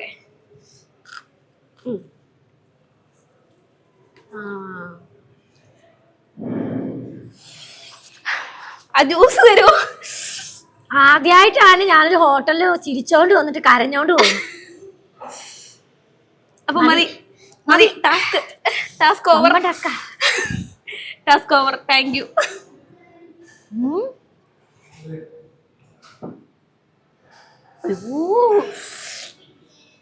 ഞാൻ എക്കിലിടുന്ന എക്സ്പ്രഷൻ എടുത്തോ.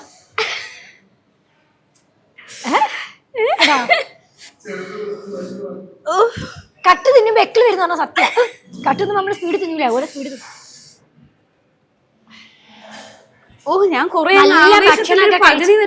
നല്ല ഭക്ഷണമൊക്കെ കഴിച്ചിട്ട് ജ്യൂസ് പറ്റില്ല കേട്ടോ, അത് പറ്റില്ല. നമുക്ക് എണീറ്റ് ഓടാം. ഇവരെന്താ നമ്മളെ പാഠം പഠിപ്പിക്കാൻ മതി, കഴിഞ്ഞു.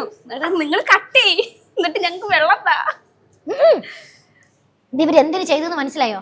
എന്തിനു ചെയ്ത്? നമ്മുടെ ഭക്ഷണം നോക്കാം, ആ ടേബിളിൽ എടുത്ത് വെച്ചേക്കുവാ. ഇനിയിപ്പോ നമുക്ക് വല്ലതും തിന്നാൻ പറ്റുമോ? മതി. ടാസ്ക് ഇഷ്ടമായില്ലേ ചേച്ചി? അയ്യോ ഭയങ്കര വേണ്ടായിരുന്നു. ഞാൻ ഇനി ഒരാളോട് ഇതിന്റെ ക്യാപ്ഷൻ ഇങ്ങനെ ആവണം കേട്ടോ. ആങ്കർ പണി മേടിച്ചു. Thank you. അപ്പൊ നമ്മുടെ ഫുഡ് വരുന്നുണ്ട് ചേച്ചി. ഇൻട്രസ്റ്റിംഗ് ആയിട്ടുള്ള. അതെ അതെ അതെ, ചേച്ചി വന്നിട്ട് ചേച്ചിക്ക് ഫുഡ് കിട്ടിയില്ലെങ്കിൽ നമ്മൾ ഞാൻ വന്നത്. അതെ, വന്നോളൂ.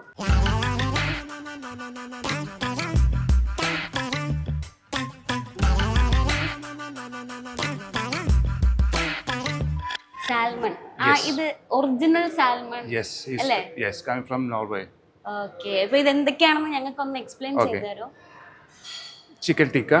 It's a North Indian. It's a spicy one, medium spicy.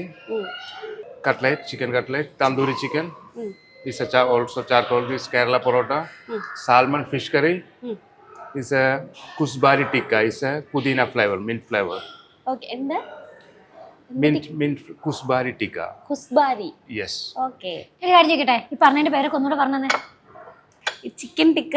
ആ, Chicken tikka. ഇതാണല്ലേ ചിക്കൻ ടിക്ക. അപ്പൊ ഇത് എന്ത് tikka? Tandoori chicken. Tandoori chicken. അതാ പറയുന്ന എല്ലാവരും അപ്പം നിന്നാതി കുഴിയണ്ടാന്ന് മനസ്സിലായോ?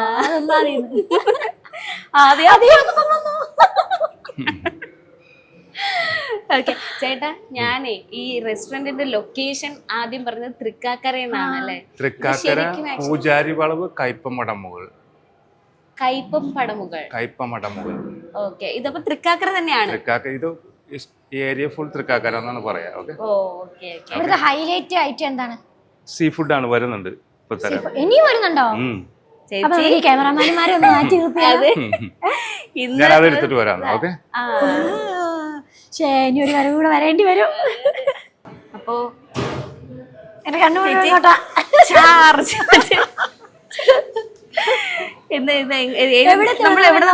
എങ്ങനെ തുടങ്ങണമെന്നും അറിയില്ല. അതെ, എങ്ങനെ തുടങ്ങും നമ്മള്? അപ്പം എടുത്താലോ? അപ്പം 2 അപ്പം വന്നിട്ടുണ്ട്. അപ്പം തിന്നാൻ മതി, കുഴിയണണ്ടാന്ന് പറഞ്ഞത്. അപ്പൊ എപ്പോഴും കഴിക്കുന്നില്ലേ? കട്ട്ലറ്റ് കഴിച്ചോട്ടെ. ഓക്കെ, ഞാനും ഈ കട്ട്ലറ്റ് തന്നെ എടുക്കാം.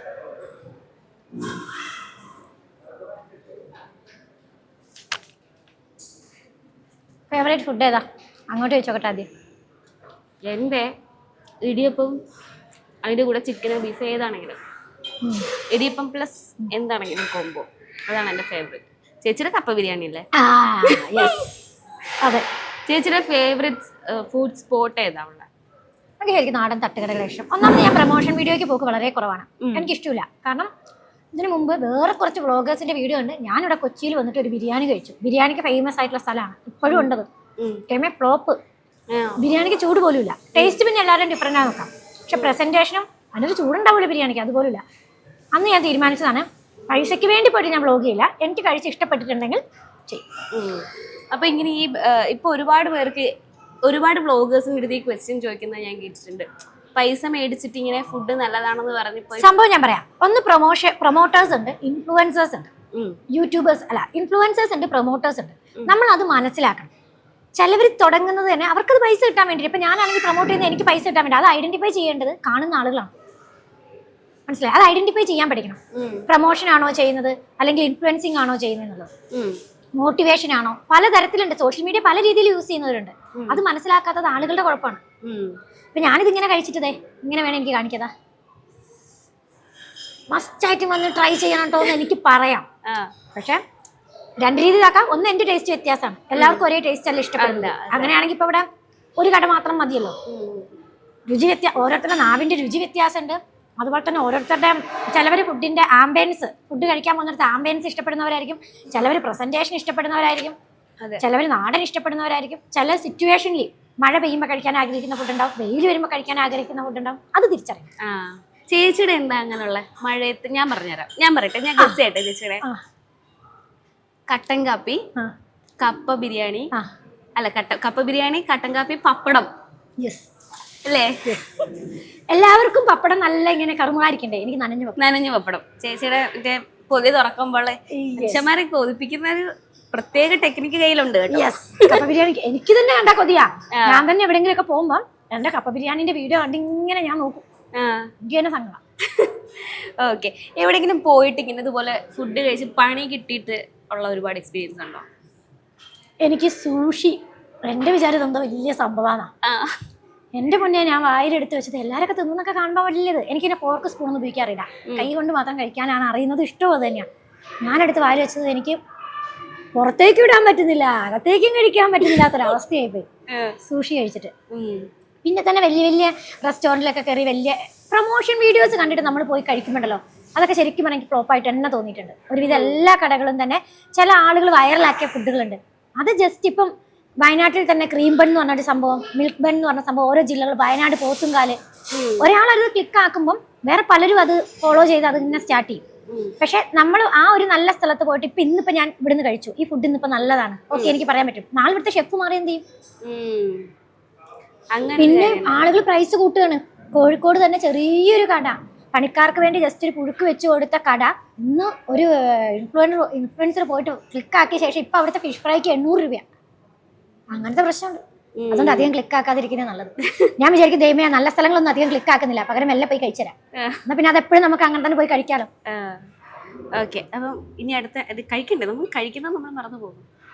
ഞാൻ മറന്നിട്ടില്ല. ചേച്ചി മറന്നിട്ടില്ല അല്ലേ? ചേച്ചി തകർക്കും ശരിക്കും. ഇതെന്താ സംഭവം? ഇപ്പൊ ഒരു പേര് പറഞ്ഞേ. എന്നോട് അമ്മ പറഞ്ഞിട്ടുണ്ട്, നമ്മുടെ മുമ്പിൽ കിട്ടുന്ന ഭക്ഷണം ഒന്നും നമ്മൾ നോക്കരുത്, നമ്മളെടുത്ത് തിന്നണം. അതെ, ഇപ്പത്തെ ഫുഡിന്റെ ഒക്കെ പേരുകള് സുർബിയാന്, കുഴിമന്തി, കുനാവ, എനിക്കതൊക്കെ പറഞ്ഞു വെക്കാൻ ഭയങ്കര ബുദ്ധിമുട്ടാണ്. അതുകൊണ്ട് ഞാൻ പേര് വെക്കാറില്ല. ഞാൻ എങ്ങനെ ഹോട്ടലിൽ പോയി ഓർഡർ ചെയ്യാറിയോ, ഇങ്ങനെ പോയിട്ട് ആ ചേട്ടന്റെ പാത്രത്തിലുള്ള സാധനം എന്താന്ന് ചോദിക്കും വെയിറ്ററോട്, ആ സാധനം ഒന്ന് പോരട്ടെ. സത്യം ഞാൻ അങ്ങനെ പറയാറ്. ഇപ്പൊ പേരൊന്നും അറിയില്ല, എങ്ങനെ അറിയുന്നേ?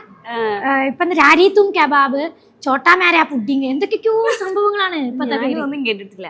ഇത് ഞാൻ പറയാം, ലഹാർത്തു കബാബോ, ലഹാർത്തു കബാബ്, എന്തോ കബാബ്. യെസ്, പേരിൽ എന്തിരിക്കുന്നു? അതെ, ഈ ചട്നിയിൽ മുക്കി കഴിക്കണം.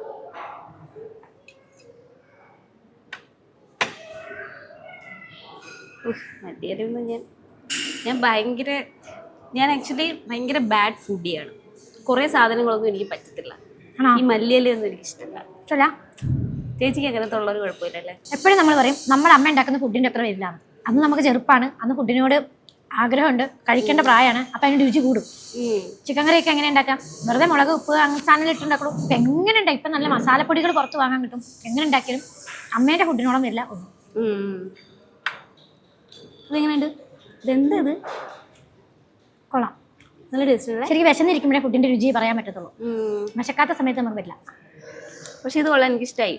ഇപ്പം എല്ലാ പിള്ളേരും പുറത്തു പോയി പഠിക്കുന്നതും ഇങ്ങനെ വരുന്നതൊക്കെ അല്ലേ. അപ്പം പല പാശ്ചാത്യ രാജ്യങ്ങളിലെ ഫുഡ് ഇപ്പം നമ്മുടെ നാട്ടിൽ വന്നു. ഏറ്റവും കൂടുതൽ കൊടുവള്ളി ആ ഭാഗത്തേക്കൊക്കെ അറബ് കൺട്രീസിലുള്ളവരാണ്. അങ്ങനെയാണ് അവിടെ നിന്ന് കുഴിമന്തിയും പിന്നെ അതുപോലെ തന്നെ കുനാഫയും ഷവർമയൊക്കെ വന്നത്. അങ്ങനെയല്ലേ? ചേച്ചിയുടെ ഫേവറേറ്റ് ഡെസേർട്ട് ഒക്കെ ഏതാ? കുനാഫയിനോട് ഇഷ്ടം കൂടി ഞാൻ കുനാഫക്കട തുടങ്ങിയ കഥ പറഞ്ഞുതരാം. ഞാനിങ്ങനെ ദുബായിൽ ഇങ്ങനെ ഞാൻ ദുബായിലൊക്കെ ഇടയ്ക്ക് പോക്കുണ്ട് കേട്ടോ, പൊങ്ങച്ചൻ പറഞ്ഞല്ല പോകുന്നു. അപ്പം ഇങ്ങനെ അവിടെ കുനാഫ കണ്ടു.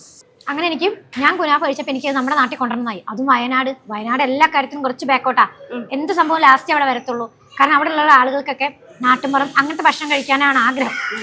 അങ്ങനെ ഞാൻ ഒരു കുനാഫക്കട, അതായത് കോഫി ഷോപ്പ്, മുദ്ര ലോൺ എടുത്തൊരു കോഫി ഷോപ്പ് തുടങ്ങി. ആളുകളൊക്കെ ഭക്ഷണം കഴിപ്പിക്കണം, അതാണ് എൻ്റെ ആഗ്രഹം. ആക്ച്വലി ആഗ്രഹിച്ചത് അതാണ്. കുനാഫ ഞാൻ അവിടെ കൊണ്ടുവന്നു. എല്ലാവരും കുനാഫയോ അതെന്താ സാധനം, എല്ലാവരും ഞാൻ ബിരിയാണി എന്നാ.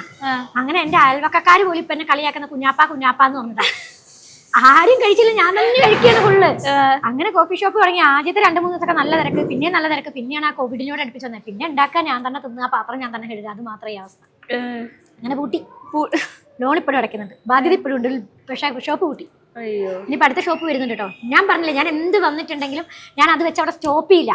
ഞാൻ ആ 10 ലക്ഷം രൂപ മുദ്രാ ലോൺ എടുത്ത് തുടങ്ങിയത് നല്ലൊരു എക്സ്പീരിയൻസ് ആണ് എനിക്കവിടെ. 10 ലക്ഷം രൂപ മുടക്കി ഞാനൊരു എക്സ്പീരിയൻസിന് വേണ്ടിയിട്ട്. അതെൻ്റെ ട്യൂഷൻ ഫീ ആണ്. അപ്പോൾ ഞാൻ പുതിയൊരു കപ്പ ബിരിയാണി കട തുടങ്ങാൻ പോകും കോഴിക്കോട്. കപ്പ ബിരിയാണി അല്ലേ? ഓക്കെ. അത് ചേച്ചിയുടെ മെയിൻ ആയിട്ട് ചേച്ചി തന്നെ ആയിരിക്കുമോ കുക്കിംഗ്? അത് ഉറപ്പാണ്. എന്നെ കൊണ്ടാവുന്ന സമയത്തൊക്കെ ഞാൻ തന്നെ കുക്ക് ചെയ്ത് എല്ലാവർക്കും കൊടുക്കണം എന്ന് എൻ്റെ ആഗ്രഹം. അതൊരിക്കലും പൈസ ഉണ്ടാക്കണം എന്ന് ആഗ്രഹിച്ചിട്ടല്ല, പകരം എൻ്റെ കപ്പ ബിരിയാണി കാണുന്ന എല്ലാവരും എന്നോട് ചോദിക്കും ചേച്ചി ഞങ്ങൾക്കും കൂടെ എന്ന് പറയാറുണ്ട്. അപ്പം ശനി ഞായർ മാത്രമായിട്ട് കോഴിക്കോട് സ്റ്റാർട്ട് ചെയ്യാൻ പ്ലാൻ ഉണ്ട്, ജാനുവരി ലാസ്റ്റ്. ചേച്ചിയുടെ കൈപുണ്യം അറിയാൻ ആഗ്രഹമുള്ളവർക്ക് അവിടെ വരാം അല്ലേ? യെസ്, തീർച്ചയായിട്ടും. വീഡിയോയുടെ താഴെ കമന്റ് മാത്രമേ ഇട്ടോണ്ടിരിക്കണ്ടല്ലേ എല്ലാവരും? അതെ, ഇനി എപ്പോഴും വരണം. ചേച്ചി ഞങ്ങൾക്കും കിട്ടുമോ? കുറെ ഗർഭിണികളൊക്കെ ചോദിക്കും ചേച്ചി എന്ത് പണിയാ ചേച്ചി ചെയ്തേ എന്നൊക്കെ ചോദിക്കും. ഓക്കെ. അപ്പൊ ഈ കമന്റ്സ് ഒക്കെ കാണുമ്പോഴത്തേക്ക് ചേച്ചിക്ക് നെഗറ്റീവ് കമന്റ്സ് കുറവാന്ന് പറഞ്ഞു. വളരെ കുറവാ. പക്ഷെ എന്നാലും ഇടയ്ക്കൊക്കെ വരുന്നുണ്ടല്ലോ. വരുന്നത് അധികം ഞാൻ ഇപ്പൊ സ്റ്റഡി അബ്രോഡ് രംഗത്താണല്ലോ. അപ്പൊ സെയിം നല്ല പൈസ ഉണ്ടാക്കാൻ പറ്റിയ പരിപാടി സ്റ്റഡി അബ്രോഡ് എന്ന് പറയും. അപ്പൊ ഞാൻ അവിടെ നിന്ന് പച്ചയ്ക്ക് എല്ലാ കാര്യങ്ങളും വിളിച്ചു പറയുന്നു, ഇത്ര പൈസ ഉള്ളൂ, ഇത്ര കുറഞ്ഞ ഫീസ് ഉണ്ടെന്ന് പറയുമ്പോൾ ചില ഏജന്റുമാര് സോഷ്യൽ മീഡിയ നിന്ന് തന്നെ അഡ്മിഷൻ എടുക്കുന്ന കുറെ പേരുണ്ട്. അവർക്ക് ശരിക്കും തീർത്തും ഇഷ്ടപ്പെട്ടില്ല. കാരണം ആളുകൾ അവർ വഴി പോകാൻ നിന്ന ആളുകളായിരിക്കും ചിലപ്പോൾ എൻ്റെ വീഡിയോ കണ്ടിട്ട് എൻഡിലേക്ക് വരും. അപ്പൊ അതൊക്കെ കാണുമ്പോൾ അവർക്ക് ഭയങ്കര ഇതാണ്. അവരെനിക്കിതൊരു വീഡിയോ പേര് പറയാതൊക്കെ ചിലപ്പോൾ വീഡിയോ ഇടും. പക്ഷെ ഞാനതൊന്നും മൈൻഡ് ചെയ്യാറില്ല. ഞാനൊരു നെഗറ്റീവ് പബ്ലിസിറ്റി ആയിട്ടേ കാണാറുള്ളൂ.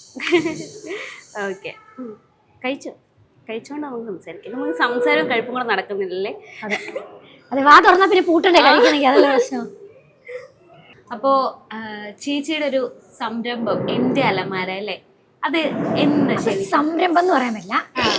ആക്ച്വലി ഞാൻ പറഞ്ഞിട്ടുണ്ടല്ലോ ലൈഫിലെ സിറ്റുവേഷൻസ് അങ്ങനെയായിരുന്നു. അപ്പം ഞാനിങ്ങനെ കുതിച്ചിട്ടുണ്ട് കളർ ഡ്രസ്സുകൾ, ചെറുപ്പത്തിൽ ഇങ്ങനെ നല്ല ഡ്രസ്സ്, നല്ല ചെരുപ്പ്, അതൊക്കെ എനിക്ക് എന്നും വീക്ക്നെസ്സാണ്, നല്ല ഭക്ഷണം. അപ്പം ഞങ്ങളുടെ വീടിൻ്റെ അടുത്തൊരു ഫാമിലി ഉണ്ട്, അവിടെ 2 പെൺകുട്ടികളുണ്ട്. അപ്പം അവരുടെ ഡ്രസ്സൊക്കെ അവരെനിക്ക് തരുമായിരുന്നു. അപ്പം എനിക്കൊരു ആഗ്രഹം ഉണ്ടായിരുന്നു അങ്ങനെ ആരെങ്കിലും തന്നിരുന്നെങ്കിൽ. അപ്പം ഇന്ന് എൻ്റെ അലമാരയിൽ നിറയെ ഡ്രസ്സായിട്ട് ഇപ്പോൾ കൊളാബൊക്കെ ഇഷ്ടംപോലെ ഡ്രസ്സ് കിട്ടും, അതല്ലാതെ ഉണ്ട്.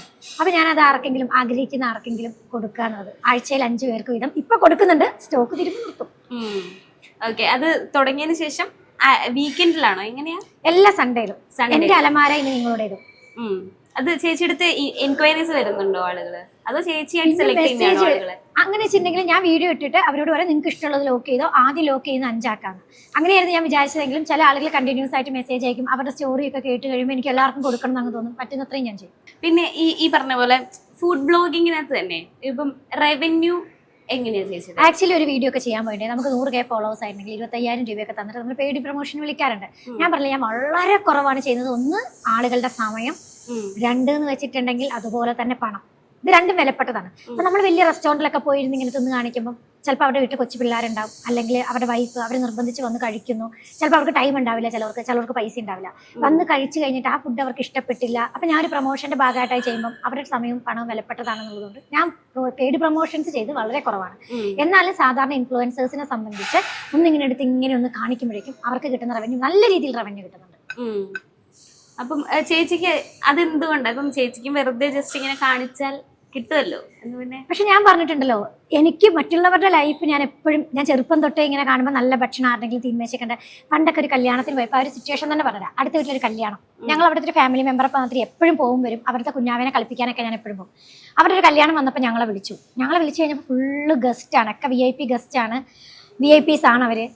എല്ലാവരും വന്ന സമയത്ത് അന്ന് അവരുടെ ഡൈനിങ് ടേബിളിൽ ഇരുന്നല്ലായിരുന്നു എനിക്ക് ഭക്ഷണം തന്നുകൊണ്ടിരുന്നത്, അടുക്കളയിൽ ഇപ്പുറത്തൊരു ഡെസ്ക് ഉണ്ട്, അതിലിരുന്നായിരുന്നു തന്നുകൊണ്ടിരുന്നത്.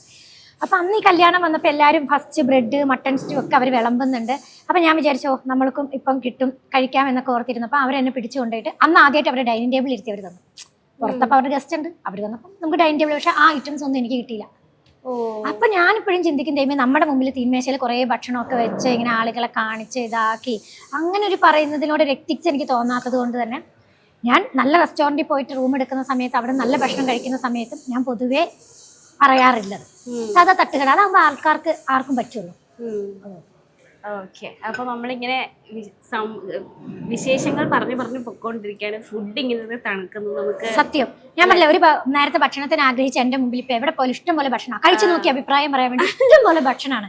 അതാണ് ലൈഫിൽ വന്നൊരു ചേഞ്ച് എന്ന് പറയുന്നത്. ഒരു സോഷ്യൽ മീഡിയ തുടങ്ങിയത് വഴി എന്റെ ലൈഫിൽ വന്നൊരു ചേഞ്ച് ഇതാണ്. പിന്നെ നമ്മൾ എന്ത് ലൈഫിലാണെങ്കിലും നമ്മൾ എന്താണ്, നമുക്ക് വീഴ്ചകൾ പറ്റും. നമ്മൾ എന്റെ ജീവിതത്തിൽ എനിക്ക് എനിക്ക് റിവീൽ ചെയ്യാൻ പറ്റാത്തത്ര ടോപ്പ് പ്രശ്നങ്ങളിൽ ഞാൻ വന്നിട്ടുണ്ട്. പക്ഷെ ആ സിറ്റുവേഷനിലൊക്കെ ഞാൻ എന്താ ചെയ്യാച്ചിട്ടുണ്ടെങ്കിൽ, എനിക്ക് സാധാരണ എന്തെങ്കിലും പ്രശ്നം വരുമ്പോൾ മറ്റുള്ളവർ കൺസോൾ ചെയ്യാനുണ്ടായിരുന്നെങ്കിൽ ആഗ്രഹിച്ചില്ല. ഞാൻ അങ്ങനെയല്ല, എനിക്ക് ഒറ്റയ്ക്കിരുന്ന് ഞാൻ ആ സിറ്റുവേഷൻ ഞാൻ ഫേസ് ചെയ്ത് അതിനേക്കാൾ ഒരു പടി മുമ്പോട്ട് വരും. ഇപ്പോഴും എനിക്ക് പ്രശ്നങ്ങളുണ്ട്, ആ പ്രശ്നങ്ങളിൽ നിന്നാണ് ഞാൻ പാഠങ്ങൾ പഠിക്കുന്നതും. എന്തെങ്കിലും ഒരു ഇത് വന്നിട്ടുണ്ടെങ്കിൽ ഞാൻ അതിന് അക്സെപ്റ്റ് ചെയ്യും, ശരിയാണ് പ്രശ്നം പറ്റി, അത് എൻ്റെ പ്രശ്നമാണ്. ഒരാൾ എന്നെ പറ്റിച്ചിട്ടുണ്ടെങ്കിൽ അത് ഞാൻ അവരെ വിശ്വസിച്ചുകൊണ്ടാണ്, അത് എൻ്റെ പ്രശ്നമാണ് എന്നോർത്തിട്ട് ഞാൻ ചെയ്യും, അതിനകത്ത് ഡൈവേർട്ട് ചെയ്യും. പിന്നെയും പ്രശ്നങ്ങൾ വരും, പക്ഷെ ആ പ്രശ്നങ്ങളിൽ നിന്നും പാഠം പഠിച്ച് അതിനേക്കാൾ നല്ലതിലേക്ക് വരും. ലൈഫിൽ നമുക്ക് എപ്പോഴും പ്രശ്നങ്ങളുണ്ടാകും. അതുപോലെ തന്നെ എന്താണ്, ഇന്നിപ്പോൾ ഒരു വീഴ്ച പറ്റിയിട്ടുണ്ടെങ്കിൽ നാളെ വീഴ്ച വന്നുകൂടല്ല. എന്നെ എപ്പോഴും പറയും ഒരു പ്രോബ്ലം ചൈൽഡാന്ന് പറയും, എപ്പോഴും പ്രശ്നങ്ങൾ ഉണ്ടാക്കുന്നൊക്കെ എല്ലാവരും പറയും. അതിൻ്റെ ഒരു ഇതെന്ന് വെച്ചിട്ടുണ്ടെങ്കിൽ ഞാനൊരു ആളുകളായിട്ട് ഞാൻ സിൻസിയർ ആയിട്ടാണ് ഇടപെടുക. അപ്പോൾ എനിക്ക് അവിടെ ഒരു ചതിക്കപ്പെട്ട് കഴിഞ്ഞാൽ പിന്നെ ഞാൻ അവിടെ നിൽക്കത്തില്ല, പിന്നെ ഞാൻ വേറെ പോകും. അപ്പോഴും എൻ്റെ സ്വഭാവം അത് പഴയത് തന്നെയാണ്. നമ്മൾ മറ്റുള്ളവർ വിശ്വസിക്കും, പ്രശ്നങ്ങൾ വരും, പക്ഷേ എല്ലാത്തൊന്നും ഞാൻ എന്താണ് ചേഞ്ച് എന്ന് പറയുന്നത് ഞാൻ തന്നെ അത് ഓവർകം ചെയ്യാം. അത് ഭയങ്കര എനിക്ക് ചേച്ചി ഇവിടേക്ക് എന്റെ കാര്യങ്ങൾ റിലേറ്റ് ചെയ്യാൻ പറ്റുന്നുണ്ട്. എന്തൊരു ഹാപ്പി അന്നന്റെ ജീവിതം. പക്ഷെ എനിക്ക് ഉണ്ടായിട്ടുള്ള പ്രശ്നങ്ങൾ ജീവിതത്തിൽ ഒരാൾക്കും ഉണ്ടായിട്ടില്ല എന്ന് ഞാൻ പറയും. ഞാൻ പറഞ്ഞില്ല, കുറേ ഒന്നും എനിക്ക് റിവീൽ ചെയ്യാൻ പറ്റില്ല. എനിക്ക് 100% ഉറപ്പാണ് അത് ആർക്കും ഉണ്ടായിട്ടില്ല എന്നുള്ളത്. എൻ്റെ അമ്മയൊക്കെ ഇരുന്ന് കരയാറുണ്ട്. ഞാൻ കാരണം എൻ്റെ അമ്മ സന്തോഷിക്കാറുമുണ്ട്, ഇപ്പോഴും കരയാറുമുണ്ട്, സന്തോഷിക്കാറുണ്ട്. ചേച്ചി ഇതുപോലെ ഭയങ്കരമായിട്ട് ഡൗൺ ആയിപ്പോയ ഏറ്റവും ജീവിതത്തിൽ ഡൗൺ ആയിപ്പോയ നമ്മൾ ഭയങ്കരമായിട്ടും വിശ്വസിക്കുന്ന ആളുകൾ നമ്മളെ ചതിക്കുക എന്ന് പറയുന്നതാണ് നമ്മുടെ ജീവിതത്തിൽ ഏറ്റവും വലിയതെന്ന് പറയുന്നത്. അത് ചിലപ്പോൾ ഫിനാൻഷ്യലി ആയിരിക്കും, ചിലപ്പോൾ മാനസികമായിരിക്കും. ഫിനാൻഷ്യലി ആണെങ്കിൽ ചിലപ്പോൾ നമുക്ക് കുറച്ചുമ്പോൾ ഓവർകം ചെയ്യാൻ പറ്റും. അതൊരു മാനസികമായിട്ടുള്ള ഒരു ഇതാകുമ്പോൾ നമുക്ക് പറ്റില്ല. അത് ചിലപ്പോൾ ബിസിനസ് റിലേറ്റഡ്. ഞാൻ സാധാരണ ഒരു വീട്ടമ്മയായിരുന്നു ഒരു 4 വർഷം മുമ്പ് വരെ. പെട്ടെന്ന് ഈ സ്റ്റഡി അബ്രോഡ് രംഗത്ത് വന്നു. അപ്പോൾ ആളുകൾ എന്ന് വെച്ചാൽ നമ്മുടെ വിശ്വാസമാണ്. ഈ സോഷ്യൽ മീഡിയ ഉപയോഗിക്കുമ്പോൾ നമ്മൾ വളരെ ശ്രദ്ധിക്കേണ്ട ഒരു കാര്യം, നമ്മളൊരു വീഡിയോ ഒരു ഫാമിലി വ്ലോഗ് ചെയ്യുമ്പോൾ നമ്മളെ വിശ്വസിച്ചാണ് ആളുകൾ വരുന്നത്. നമ്മുടെ പിന്നിലുള്ള ആളുകൾ നമ്മളെ ചതിച്ചു കഴിഞ്ഞാൽ ഓട്ടോമാറ്റിക്കലി നമ്മളെ വിശ്വസിച്ച് വരുന്ന ആളുകളും ചതിക്കും. ചതിക്കപ്പെടും. അപ്പോൾ ഞാൻ കുറച്ചും കൂടെ കെയർഫുൾ ആവണമായിരുന്നു. ഞാൻ അത് ചെയ്തില്ല. ഒരു ഇതിനെ നമ്മൾ ഭയങ്കരമായിട്ട് വിശ്വസിച്ച് പോവാണ്. അതുവഴി നമ്മളെ വിശ്വസിച്ച ആളുകൾക്കും നഷ്ടം വരികയാണ്. മനസ്സിലായി? അതെന്നെ വല്ലാണ്ട് മാനസികമായിട്ട് എന്നെ തളർത്തിയൊരു സംഭവമാണ്. പക്ഷെ അപ്പോഴും ഞാൻ തളർന്നിരുന്നില്ല. ഞാൻ എന്ത് ചെയ്ത് ആ സിറ്റുവേഷനെ നമ്മൾ തന്നെ അത് ഇതാക്കിയേ പറ്റുള്ളൂ. നമ്മളെ ആരും സഹായിക്കാൻ പറ്റില്ല, നമുക്ക് നമ്മൾ മാത്രമേ ഉള്ളൂ. അത് നമ്മൾ ചിന്തിക്കണം. ഒരാൾ നമ്മളെ ഹെൽപ്പ് ചെയ്യും, നമുക്ക് എന്തെങ്കിലും ഒരു ഡ്രീം ഉണ്ട്, ആ ഡ്രീം അച്ചീവ് ചെയ്യാൻ നമ്മളെ മറ്റുള്ളവർ സഹായിക്കുന്നുള്ള കാഴ്ചപ്പാടാണ് ഏറ്റവും വലിയ ഫെയിലിയർ എന്ന് പറയുന്നത്. നമ്മൾ തന്നെ സെൽഫ് മോട്ടിവേഷൻ എന്ന് പറഞ്ഞൊരു സംഭവമുണ്ട്. ഒരു ഡ്രസ്സ് ഇടുമ്പം നമ്മൾ കണ്ണാടി കൊള്ളാം എന്ന് നമുക്ക് തോന്നണം. നമ്മളൊരു ഭക്ഷണം കഴിക്കുമ്പം എല്ലാം നമ്മൾ എന്നുള്ള ചിന്ത. ഫാമിലി ഉണ്ട്, ഹസ്ബൻഡ് ഉണ്ട്, അമ്മയുണ്ട്, മകളുണ്ട്, അവരുടെ ലൈഫൊക്കെ അവർ ചിന്തിക്കുന്നുണ്ട്. നമ്മുടെ മലയാളികളുടെ ഏറ്റവും വലിയൊരു കുഴപ്പം എന്താണെന്ന് അറിയും, നമ്മൾ നമ്മുടെ ജീവിതമല്ല ജീവിക്കുന്നത്. അടുത്ത വീട്ടിലത്തത്, അപ്പുറത്തെ വീട്ടിലത്തത്, എൻ്റെ മകളുടെ അയ്യോ സമൂഹം എന്ത് പറയും, അയ്യോ എൻ്റെ മകളെ ഇനി അങ്ങനെ ചെയ്യണം. ഒരു കുട്ടി ജനിച്ചു കഴിഞ്ഞാൽ പിന്നെ അതിനെപ്പറ്റി ആവശ്യമില്ലാത്ത കുറേ ഡ്രീംസ് ആണ്. അപ്പോൾ നമ്മൾ ജീവിക്കാൻ മറക്കും. അത് ചെയ്യരുത്. അവരുടെ ലൈഫ് അവർ ജീവിക്കട്ടെ, നമ്മുടെ ലൈഫ് നമ്മൾ ജീവിക്കുക. അങ്ങനെ ജീവിക്കണമെങ്കിൽ തീർച്ചയായിട്ടും നമ്മൾ എന്ത് ചെയ്യണം, നമ്മളെ തന്നെ സ്വയം പൊക്കിക്കൊണ്ടും പുകഴ്ത്തിക്കൊണ്ടിരിക്കുക. ഇന്നിപ്പോൾ ഞാൻ ഇവിടെ ഇരിക്കുന്ന സമയത്തും എനിക്ക് ഒത്തിരി പ്രശ്നങ്ങളുണ്ട് ഇപ്പുറത്ത്. പക്ഷെ എന്താണ് അതിൻ്റെ പരിഹാരവും ഇതും ഞാൻ തന്നെയാണ് എന്നുള്ള ഒരു തിരിച്ചറിവ് എനിക്കുണ്ട്. അതുകൊണ്ട് ഞാൻ ആരെയും ഡിപ്പെൻഡ് ചെയ്യുന്നില്ല, ഞാൻ ഹാപ്പിയാണ്. അല്ലെങ്കിൽ അവർ വരണം എൻ്റെ പ്രശ്നം തീർക്കാൻ, മറ്റവർ വരണം അവരെന്നെ സഹായിക്കും, അവരുടെയൊക്കെ മുമ്പിൽ നമ്മൾ കുറേ കരഞ്ഞു കാണിക്കും. ഒരു കാര്യമില്ല. നമ്മൾ എവിടെയാണോ നമ്മളുടെ മൈനസ്, നെഗറ്റീവ് മറ്റുള്ളവരോട് പറയുന്നത്, നമ്മുടെ വീക്ക്നെസ് മറ്റുള്ളവരോട് പറയുന്നത്, അതാണ് നാളെ നമുക്ക് എന്താണ് അവർ നമ്മളെ യൂട്ടിലൈസ് ചെയ്യുക. നമ്മുടെ മൈനസ് നമ്മളിൽ തന്നെ ഇരിക്കുക. ഈ ഒരു ചുരുങ്ങിയ കാലം കൊണ്ട് ഞാൻ പഠിച്ച കാര്യം കേട്ടത്. ഓക്കെ. അപ്പൊ ചിലപ്പോൾ നമ്മളിപ്പോ ഈ സ്വന്തം കാര്യം ഇമ്പോർട്ടൻസ് കൊടുക്കുമ്പോൾ സെൽഫിഷ് ആണ് എന്നൊരു പേര് കേൾക്കേണ്ടി വന്നിട്ടുണ്ടോ? സെൽഫിഷ് എന്ന് പറയുന്നത് എന്താണ്? നമ്മൾ എന്ത് ചെയ്യുന്നത് നമുക്ക് വേണ്ടിയല്ലേ. നമ്മുടെ മകൾ എന്ന് പറയുന്നത് നമ്മുടെ സ്വാർത്ഥതയാണ്, നമ്മുടെ ഹസ്ബൻഡ് എന്ന് പറയുന്നത് നമ്മുടെ സ്വാർത്ഥതയാണ്, നമ്മുടെ വസ്ത്രം എന്ന് പറയുന്നത്. അപ്പൊ എല്ലാവരും സ്വാർത്ഥന്മാരല്ലേ. എന്തും നമ്മൾ ചെയ്യുന്നത് നമുക്ക് വേണ്ടിയല്ലേ. മറ്റുള്ളവർ നമ്മളത് പറയാതിരിക്കണം. എന്തിനു വേണ്ടി? നമുക്ക് സമൂഹത്തിന്റെ മുമ്പിൽ നല്ലൊരു ഇമേജ് ഉണ്ടാക്കാൻ വേണ്ടിയിട്ട്. അപ്പൊ എല്ലാ മനുഷ്യരും സെൽഫിഷാണ്. അപ്പം ആ ഒരു സെൽഫിഷ്യസ് നമ്മൾ സ്വന്തം അംഗീകരിച്ചാൽ തീർന്നില്ല പ്രശ്നം. ശരി, ഞാൻ സെൽഫിഷാണ്, ഞാൻ നന്നാവണമെങ്കിൽ, ഞാൻ സന്തോഷിക്കണമെങ്കിൽ എൻ്റെ മകൾ സന്തോഷിക്കണം, എൻ്റെ മകൾ ഇതാണ്, എൻ്റെ ഹസ്ബൻഡ്, എൻ്റെ സമൂഹം, അങ്ങനെ നമുക്ക് നമ്മുടെ മതിൽ കഴിഞ്ഞാൽ പിന്നെ മറ്റുള്ളവരതാണെന്നൊരു ചിന്തയുണ്ട് ഇല്ലേ. നമ്മുടെ വീട്ടിൻ്റെ അകത്തുനിന്ന് ഒരു പേപ്പർ വലിച്ച് മതിലിൻ്റെ അപ്പുറത്തേക്ക് ഇട്ട് കഴിഞ്ഞാൽ അത് അവൻ്റെ പാടത്തല്ലേ എന്ന് ചിന്തിക്കും. പക്ഷെ അങ്ങനെയല്ലത്. അതും നമ്മുടേതാണ് എന്ന് ചിന്തിക്കാൻ തുടങ്ങുന്നത്. പക്ഷെ ഞാൻ അത്ര വിശാല മനസ്ഥിതിയൊന്നുമല്ല, ആദർശങ്ങൾ പ്രസംഗിക്കാൻ മാത്രമുള്ളതാണ്. എന്നാലും നമ്മുടെ ആ ഒരു ചിന്തയാണ് മാറേണ്ടത്. നമ്മളെപ്പോഴും മറ്റുള്ളവരെന്തിട്ട് അയ്യോ നമ്മളിടുമ്പോൾ മറ്റുള്ളവരെന്ത് ചിന്തിക്കുക, അത് മാത്രമാണ് ഇപ്പോഴും ചെയ്യുന്നത്. നമ്മുടെ ടൈം വേസ്റ്റ് ആക്കുകയാണ് നമ്മൾ ചെയ്യുന്നത്. മറ്റുള്ളവരുടെ അഭിപ്രായത്തിന് ഒരിക്കലും നമ്മുടെ ലൈഫ് നമ്മൾ വിട്ടുകൊടുക്കരുത്. നമുക്ക് ഫുഡ് കഴിക്കാൻ തോന്നിയോ നമ്മൾ കഴിക്കുക, നമുക്ക് ചിരിക്കണം തോന്നി ചിരിക്കുക. പക്ഷെ പലരും കുറച്ച് മോഡേൺ ആവാൻ വേണ്ടിയിട്ട് എന്താണ് മോഡേൺ രീതിയിൽ ചിന്തിക്കാറുണ്ട്. എന്ത് മറ്റുള്ളവരെ ബോധേഡ് ചെയ്യാറുള്ളത്. ഞാൻ അതല്ല ഉദ്ദേശിച്ചത്. പക്ഷെ നമ്മുടെ സ്വന്തം കാര്യത്തിൽ വരുമ്പോൾ നമ്മുടെ സന്തോഷവും സങ്കടവും ഒക്കെ നമ്മൾ തന്നെയാണ്. എനിക്കത് വലിയൊരു പാഠമാണ് ചേച്ചി. അത് എല്ലാവരും മനസ്സിലാക്കേണ്ട ഒരു കാര്യമാണല്ലേ. നമ്മള് ഫസ്റ്റ് പ്രയോറിറ്റി നമ്മൾ തന്നെ ആയിരിക്കണം. തീർച്ചയായിട്ടും. അല്ലെങ്കിൽ ഇങ്ങനെ പറഞ്ഞുകൊണ്ടിരിക്കേണ്ടി വരും. എന്താണ് അയ്യോ എൻ്റെ മോളെ കഷ്ടപ്പെട്ട് എൻ്റെ കൂടപ്പുറപ്പോക്ക് വേണ്ടി ഞാൻ അത്ര ചെയ്തേ, അവർക്ക് വേണ്ടി ഇങ്ങനെ ചെയ്തിട്ട് അവരെന്നോട് ഇങ്ങനെയാണല്ലോ ചെയ്തേ എന്ന് പറയാനുള്ളൊരു സിറ്റുവേഷൻ നമ്മൾ ഉണ്ടാക്കണ്ട. അവരങ്ങനെ തന്നെ ചെയ്യുള്ളൂ എന്ന് ചിന്തിച്ചോക്ക്. നമ്മൾ അവർക്കൊരു ചെയ്താലും തിരിഞ്ഞവർ നമുക്ക് തിരിച്ച് നല്ല ചെയ്യുന്ന നമ്മൾ എന്തിനാ പ്രതീക്ഷിക്കുന്നത്? പ്രതീക്ഷിക്കണ്ട. നമുക്ക് തോന്നിയോ ചെയ്യാൻ തോന്നിയോ ചെയ്യാം, നമ്മുടെ സന്തോഷത്തിന് വേണ്ടി ചെയ്യാം. അവർക്ക് ചെയ്യുന്നത് നമ്മുടെ സന്തോഷത്തിനായിരിക്കണം. ആർക്കെന്ത് ചെയ്യുന്നോ അത് നമ്മൾ അതിലൊരു സന്തോഷം കണ്ടെത്തിയാൽ അവിടെ പ്രശ്നമില്ല. ഞാൻ വേറൊരു കാര്യം ചെയ്യട്ടെ ചേച്ചി, ആർക്കെങ്കിലും ഒരു ഫുഡ് ബ്ലോഗർ എന്നുള്ള രീതിയിൽ ഏതെങ്കിലും ഒരു കട സജസ്റ്റ് ചെയ്തിട്ട് പിന്നെ അവർക്ക് ഇഷ്ടപ്പെടാതെ അങ്ങനത്തെ എന്തെങ്കിലും സിറ്റുവേഷൻസ് ഉണ്ടോ? ഞാൻ ആക്ച്വലി എൻ്റെ വീഡിയോ കാണുന്നവർക്കൊക്കെ അറിയാം, അങ്ങനെ സജസ്റ്റ് ചെയ്യൽ വളരെ കുറവാണ്. വില കൂടിയതാണെങ്കിൽ ഞാൻ അതോടെ ഓവർ റേറ്റഡ് ആണെന്ന് തന്നെ ഞാൻ പറയും. എങ്ങനെയുള്ള കാര്യങ്ങൾ ഞാൻ തുറന്നു തന്നെ പറയാറുണ്ട്. അതുകൊണ്ടാണ് ഞാൻ പൈസ വാങ്ങി പ്രൊമോഷൻ പോകാത്തത്. പൈസ വാങ്ങി ചെയ്യുമ്പോൾ നമുക്കത് പറ്റില്ല. അവർ പറയുന്ന പോലെ നമ്മൾ ചെയ്തു കൊടുക്കണം. പൈസ വാങ്ങി ചെയ്യാതിരുന്നാൽ മതി, ഒരു കുഴപ്പമില്ല. പിന്നെ അതുപോലെ തന്നെ ഞാൻ കയറി വ്ളോഗ് ചെയ്തെടുത്തൊരിടത്ത് ഇതുണ്ടായിട്ടുണ്ട്, ഫുഡ് ഇൻസ്പെക്ടർ വന്ന് പിടിച്ചിട്ടുണ്ട്. അപ്പോൾ നമ്മൾ ചിന്തിക്കേണ്ട കാര്യം, ഇന്ന് ചിലപ്പോൾ നാളെ അതിൻ്റെ ഓണേഴ്സ് മാറും. ഇന്നിപ്പോൾ ഒരു ബ്രാൻഡ് ഇട്ട് കഴിഞ്ഞിട്ടുണ്ട്, ചിലപ്പോൾ അതിൻ്റെ ഓണേഴ്സ് ആയിരിക്കും, ചിലപ്പോൾ കുറേ ഫ്രാഞ്ചൈസി കൊടുക്കും ഇല്ല. ഇപ്പം അങ്ങനത്തെ സംഭവങ്ങളൊക്കെ ഉണ്ടല്ലോ. അപ്പം അതിന് നമുക്ക് എപ്പോഴും കുറ്റം പറയാൻ പറ്റില്ല. എന്നാലും ഇതൊക്കെ ഒരു ബിസിനസ്സാണ്. അതെ. അപ്പോൾ നമുക്ക് ഫുഡ് കഴിച്ചുകൊണ്ട് തീർച്ചയായിട്ടും തിന്നുകൊണ്ടേയിരിക്കും. അപ്പോൾ നമുക്കൊരു വീണ്ടും കുറച്ചധികം എന്തൊക്കെയാ ഇതെന്ന് നമുക്ക് പറയാൻ പറ്റാത്ത. ആക്ച്വലി ഇതിനു മുമ്പ് ഞാൻ പാസ് ചെയ്തിട്ടുണ്ട് റോസ് ആൻഡ് മാംഗോ എന്ന് പറഞ്ഞിട്ട്. അപ്പൊ ഞാൻ വിചാരിച്ചിട്ടുണ്ട് ഇവിടെ ഒന്ന് കയറി കഴിക്കണം എന്ന് ഞാൻ ആലോചിച്ചിട്ടുണ്ട്. പക്ഷെ ഇന്നിപ്പോ നമുക്ക് അതിലും കൂടെ ഒരു അവസരം കിട്ടി. അപ്പൊ എന്റെ ഫുഡ് ബ്ലോഗ് കൊണ്ട് വന്നൊരു ഗുണം കണ്ടു.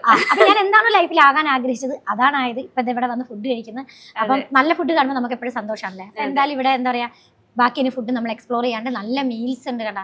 മീൽസ് ഉണ്ട്, ഫിഷ് ഉണ്ട്, പിന്നെ ഏറ്റവും വില കൂടിയ ഫിഷാണ് സാൽമൺ ഫിഷ്. ഇതൊക്കെ ഞാൻ സാൽമൺ ഫിഷിന്റെ എഗ് എന്നൊക്കെ പറഞ്ഞാൽ നമുക്ക് പണ്ടൊരു സ്റ്റോറി പഠിക്കേണ്ട, അതിൽ മാത്രമേ കണ്ടുള്ളൂ. ആദ്യമായിട്ട് സാൽമൺ ഫിഷിന്റെ കറി കാണുന്നത് ഒറിജിനൽ ആണോ എന്നുള്ളതൊക്കെ നമ്മൾ കഴിച്ചു നോക്കണം. കഴിച്ചു നോക്കിയിട്ട് നല്ലൊരു ഫീഡ്ബാക്ക് ആണെങ്കിൽ തീർച്ചയായിട്ടും എല്ലാവരും മസ്റ്റ് ആയിട്ട് വന്ന് ട്രൈ ചെയ്യണം. അതെ. അപ്പോൾ റോസ് ആൻഡ് മാംഗോയിലാണ് എല്ലാവരും എന്തായാലും ഡിഷസ് ഒക്കെ ട്രൈ ചെയ്യണം. പിന്നെ ചേച്ചി കപ്പ ബിരിയാണി കടയിൽ എല്ലാവരും വരണം. അതെ, ചേച്ചിയുടെ കപ്പ ബിരിയാണി കട ഉടനെ സ്റ്റാർട്ട് ആവും അല്ലേ? എന്തൊക്കെയാ ഉടനെ ഉടനെ അതെന്താന്ന് ചേച്ചിയുടെ പേജ് ഫോളോ ചെയ്യുമ്പോഴത്തേക്ക് എല്ലാവർക്കും അറിയുന്നതായിരിക്കും. അപ്പോൾ താങ്ക് യു സോ മച്ച് ചേച്ചി, ഇത്രയും നേരം നമ്മുടെ കൂടെ ടൈം സ്പെൻഡ് ചെയ്തു, ഒരുപാട് വിശേഷങ്ങൾ നമ്മൾ പറഞ്ഞു. And all the very best ചേച്ചിയുടെ കപ്പ ബിരിയാണി കടയ്ക്ക്. Okay. Ultra modern kitchen devices. ഒരു കിച്ചണിൽ വേണ്ട എല്ലാ ലേറ്റസ്റ്റ് ബ്രാൻഡുകളും ഇവിടെയുണ്ട്. ലോകോത്തര ബ്രാൻഡുകൾ, original products, wide range. MyG future.